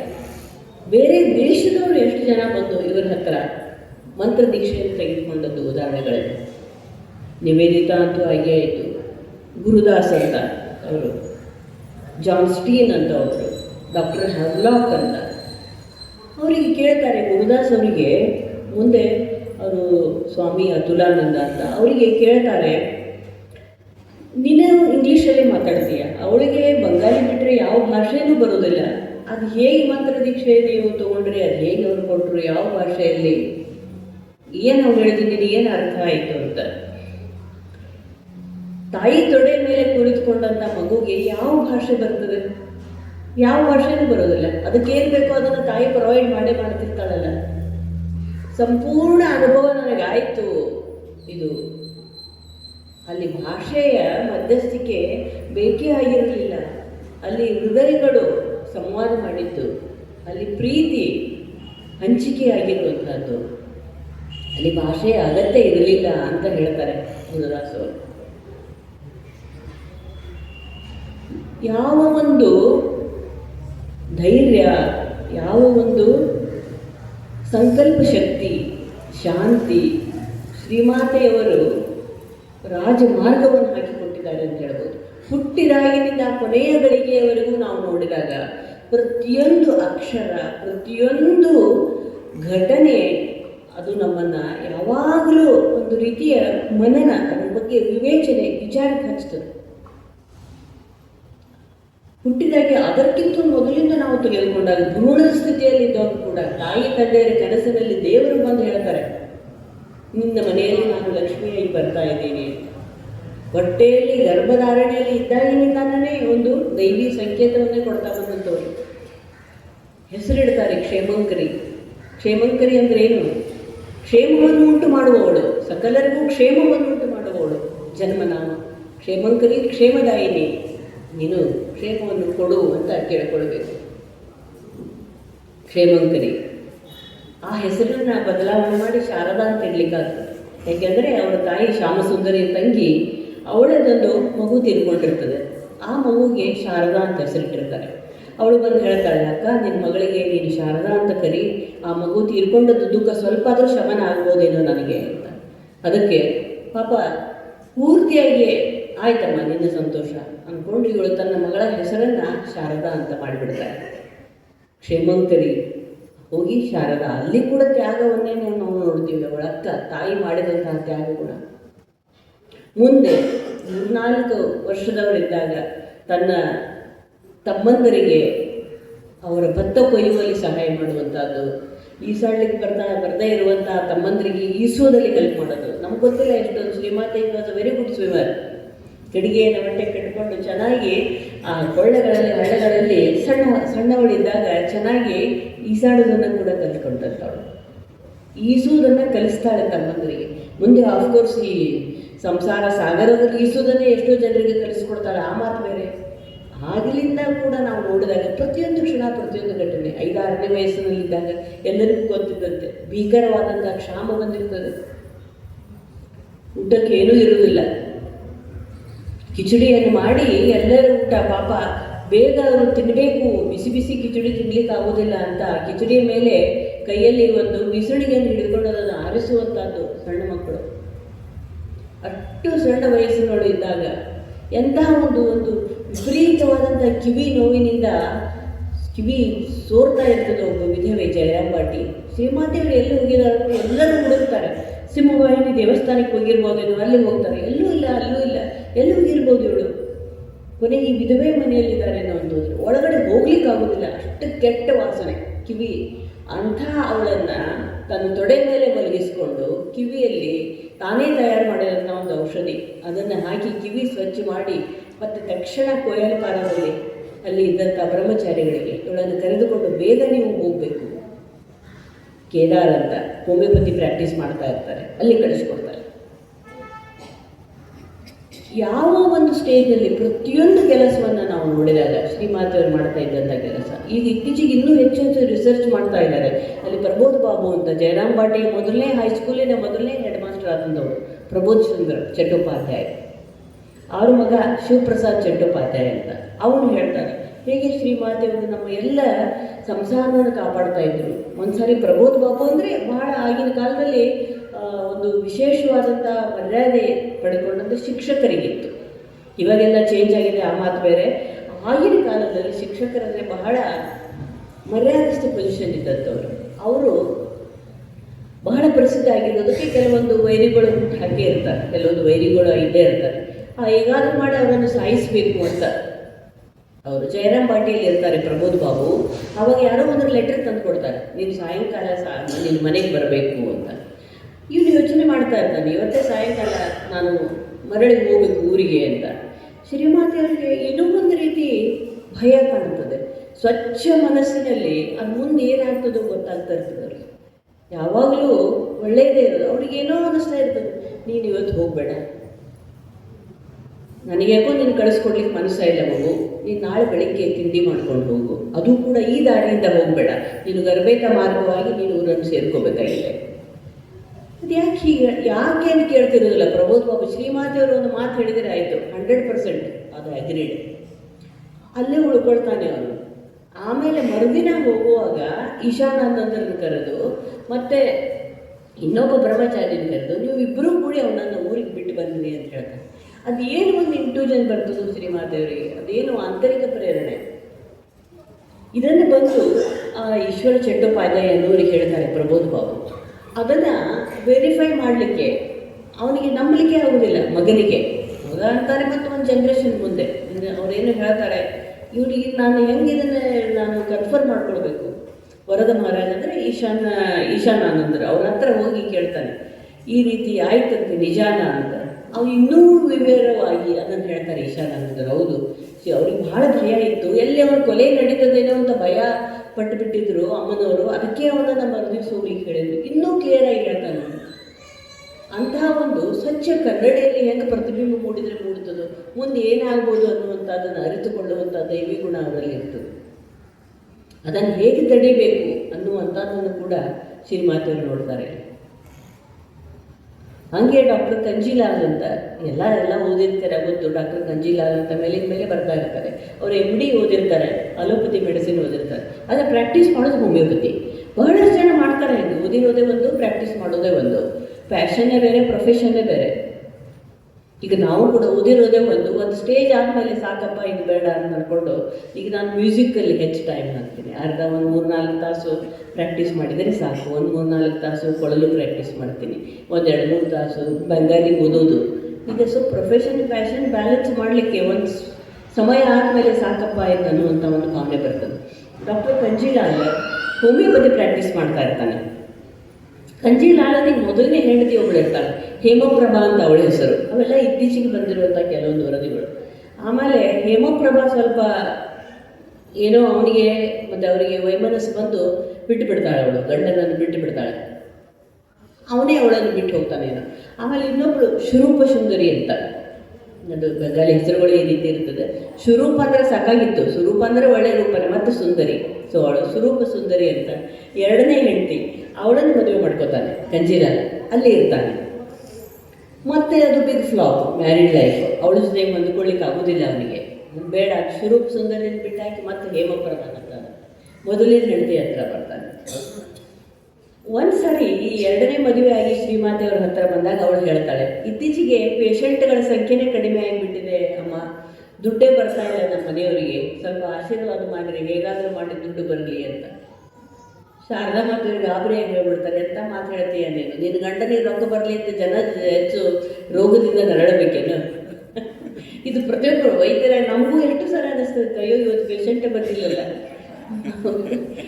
ಇದನ್ನು ಓದಿದಾಗ ಒಂದು ರೀತಿಯ ಸಾಂತ್ವನ ಆತು, ಹಿಂದೆಲ್ಲ ನೀವು ಮಾಡಿದ್ದು ಯಾರು ಯೋಗ್ಯರಿದ್ದಾರೋ ಅವ್ರದ್ದು ರೋಗಗಳು ಡಯಾಗ್ನೋಸ್ ಆಗಲಿ, ಅವು ಮುಂದೆ ಬರಲಿ, ಅದರಿಂದ ನಮಗೆ ಜನರಾಗಿ ಹಣ ಬರಲಿ. ಸುಮ್ಮನೆ ಯಾರ್ಯಾರೋ ಎಲ್ಲರಿಗೂ ರೋಗ ಬಂದು ನಮಗೆ ಹೆಚ್ಚು ಟೆಸ್ಟ್ಗಳು ಬಂದು ನಾವು ಹೆಚ್ಚು ಜನರಿಗೆ ಸರ್ವೇ ಜನ ಸುಖಿನೋ ಅಂತ ಅನ್ನೋದು ಬಿಟ್ಟು ಇದೇನು ಮಾಡ್ತಾ ಇದ್ದೇವೆ ನಾವು ಅಂತ ಅನ್ನುವಂಥ ಪ್ರಜ್ಞೆ ನಮ್ಮನ್ನು ಕಾಣ್ತದೆ. ಶ್ರೀಮಾತೆ ಭಕ್ತರಾಗಿ ನಾವು ಇದ್ಕೊಂಡು ಹೆಚ್ಚು ಪೇಷಂಟ್ ಬರಲಿ ಅಂದರೆ ಹಂಗೆ ಮಾಡ್ಲಿಕ್ಕೆ ಆಗೋದಿಲ್ಲ. ಯಾವಾಗ ಬರಬೇಕು, ಎಷ್ಟು ಬರಬೇಕು ಕೊಡುವಂಥ ಅವಳಿಗೆ ಸರೆಂಡರ್ ಆಗಿ ನಾವು ಬದುಕಿದಾಗ ನಮಗೆ ದುಃಖ ಇರೋದೇ ಇಲ್ಲ. ಇದನ್ನು ನಾವು ಡಾಕ್ಟರ್ ಕಂಜಿಲಾಲನ ಬಗ್ಗೆ ಓದಿದಾಗ ನೋಡ್ತೇವೆ. ಹೀಗೆ ಯಾವುದೇ ಒಂದು ವಿಷಯ ಕೊನೆಗೆ ಹೇಳ್ತಾಳೆ ಶ್ರೀಮಾತೆ, ಜತಿ ಶಾಂತಿ ಚಾವುದು ಬಾರ ದೋಷ ದಾಕ್ಬೇನ, ಅನ್ನಪೂರ್ಣೆ ಅಮ್ಮನ ಹತ್ರ ಬಂದು ಹೇಳ್ತಾಳೆ, ನನಗೆ ಶಾಂತಿಯೇ ಇಲ್ಲ ಅಂತ. ಎಷ್ಟು ಜನ ಕೊನೆಯವರೆಗೂ ಅವರಿಗೆ ಪಾಪ ಪೂರ್ತಿ ಕಾಲ ಆಜಾರ್ ಅನ್ನುವಂಥ ಒಂದು ಕೆಟ್ಟ ರೋಗದಿಂದ ನಳತಾ ಇರ್ತಾರೆ, ರಾತ್ರಿ ಜ್ವರ ಬರೋದು ಎಲ್ಲ ಮಾಡ್ತಾ ಇದ್ದಾಗ ಅವಳು ಬಂದು ನನಗೆ ಶಾಂತಿನೇ ಇಲ್ಲ ಅಂತ. ಆದರೂ ಕೂಡ ನಾವೇನೇನಂತೀವಿ, ನಾನೇನು ಹಾಸಿಗೆ ಹಿಡಿದೆ ನಿನ್ನೇನು ಗೊತ್ತಾಗೋದಿಲ್ಲ, ಈಗೇನು ನಿನಗೆ ಶಾಂತಿ ಹೇಳಿ ನಾನು ಹೇಳ್ಬೋದಾಗಿತ್ತಲ್ಲ. ಯಾರಿಗಾದರೂ ನೋವೇ ಅಂತಂದರೆ ಶ್ರೀಮಾತೆಗಳು, ನಿನಗೆ ಶಾಂತಿ ಬೇಕಿದ್ದರೆ ನಾನು ಒಂದು ಮಾತು ಹೇಳ್ತೀನಿ ಕೇಳು, ಯಾರ ದೋಷವನ್ನು ಎಣಿಸಬೇಡ. ಇದನ್ನು ಇಡೀ ಜೀವನ ಪರ್ಯಂತ ಪ್ರಾಕ್ಟೀಸ್ ಮಾಡಿ ಹೇಳ್ತಾರಲ್ಲ, ಅದು ಒಂದು ಏನು ಇಂಪ್ಯಾಕ್ಟ್ ಮಾಡ್ತದೆ. ಸುಮ್ಮನೆ ಬಾಯಿ ಮಾತಿಗೆ ಯಾರ ದೋಷ ಎಣಿಸ್ಬೇಡ ಅಂತೇಳಿ ಬರೀ ತಪ್ಪು ಹುಡುಗೋದಲ್ಲೇ ನಾವು ತೆಗೆದ್ರೆ ಅದನ್ನು ಇಂಪ್ಯಾಕ್ಟ್ ಆಗೋದಿಲ್ಲ. ಇಡೀ ಜೀವನವನ್ನು ನಾವು ನೋಡಿದಾಗ ಯಾರ ದೋಷವನ್ನು ಯಾವತ್ತೂ ಎಣಿಸಲಿಲ್ಲ. ಯಾರೋ ಒಂದು ಬಹಳ ಕಡಿಮೆ ಥರದ ಜೀವನವನ್ನು ಮಾಡಿದಂಥ ಹೆಂಗಸು ಶ್ರೀರಾಮಕೃಷ್ಣನ ನೈವೇದ್ಯ ಇದನ್ನು ಊಟವನ್ನು ಕೊಡ್ತೀನಿ ಅಂತ ಹೋದಾಗ ಕೂಡ ಶ್ರೀರಾಮಕೃಷ್ಣನ್ ಅಂತಾರೆ, ಇನ್ನು ಮೇಲೆ ಅವಳನ್ನು ಕಳಿಸ್ಬೇಡ ನೀನು. ಶ್ರೀಮಾತೆಯವರು ಅದಿಲ್ಲ, ಅವಳು ನನಗೆ ಅಮ್ಮ ಅಂತ ಕರೆದಿದ್ದಾಳೆ, ಅಮ್ಮ ನಾನು ಒಯ್ದು ಊಟ ಕೊಡ್ತೀನಿ ಅಂತಂದಾಗ ಏನು ಹೇಳ್ತಾ ಇದ್ದಾರೆ ಇಲ್ಲಿ ನಾವು ಗಮನಿಸಬೇಕಾದಂಥ ವಿಷಯ. ಶ್ರೀರಾಮಕೃಷ್ಣರಿಗೇ ಅವರು ಹೇಳ್ತಾ ಇದ್ದಾರೆ, ನನಗೆ ಅದನ್ನು ಇಲ್ಲ ಅಂತ ಹೇಳಲಿಕ್ಕಾಗೋದಿಲ್ಲ, ಕ್ಷಮಿಸಿಬಿಡಿ ನನ್ನ ಅಮ್ಮ ಅಂತ ನನಗೆ ತೆರೆದ ಮೇಲೆ ನಾನು ಅವಳಿಗೆ ಇಲ್ಲ ಅನ್ಲಿಕ್ಕೆ ಸಾಧ್ಯನೇ ಇಲ್ಲ. ಹೀಗೆ ಶ್ರೀರಾಮಕೃಷ್ಣರು ತನ್ನ ಶಿಷ್ಯೆಯನ್ನು ಅಂತ ಹೇಳ್ಬೋದು ಹೇಗೆ ತಯಾರು ಮಾಡಿದರು. ಮುಂದೆ ಲೋಕ ಶಿಕ್ಷಣಕ್ಕಾಗಿ ಇವಳು ಬದುಕಬೇಕಾಗಿದೆ, ಎಷ್ಟರ ಮಟ್ಟಿಗೆ ಇವರು ಶಿಕ್ಷಣವನ್ನು ಪಡೆದುಕೊಂಡಿದ್ದಾಳೆ, ಮನದಲ್ಲಿ ಆನಂದವನ್ನು ಪಡ್ತಾರಂತೆ. ಶ್ರೀರಾಮಕೃಷ್ಣರಿಗೇನು ಎಂತೆಂಥ ಜನರು ಬಂದರು, ಯಾರು ಬಂದರು, ಅವರಿಗೆ ಏನು ಅವರನ್ನು ಸಂಪೂರ್ಣವಾಗಿ ಬದಲಾವಣೆ ಮಾಡುವಂತಹ ಒಂದು ಶಕ್ತಿ ಇದ್ದಂಥವರು. ಅವ್ರ ಮನಸ್ಸಲ್ಲಿ ಹಾಗಿರಲಿಲ್ಲ, ಆದರೆ ಇವಳ ರಿಯಾಕ್ಷನ್ ಏನು ಅಂತ ಪರೀಕ್ಷೆ ಮಾಡಲಿಕ್ಕೂ ಮಾಡಿರ್ಬೋದೇನು. ನನ್ನನ್ನು ಅಮ್ಮ ಅಂತ ಕರೆದಲ್ಲ, ನನಗಿಲ್ಲ ಅನ್ಲಿಕ್ಕೆ ಆಗೋದಿಲ್ಲ, ದಯವಿಟ್ಟು ನನ್ನನ್ನು ಕ್ಷಮಿಸಿಬಿಡಿ.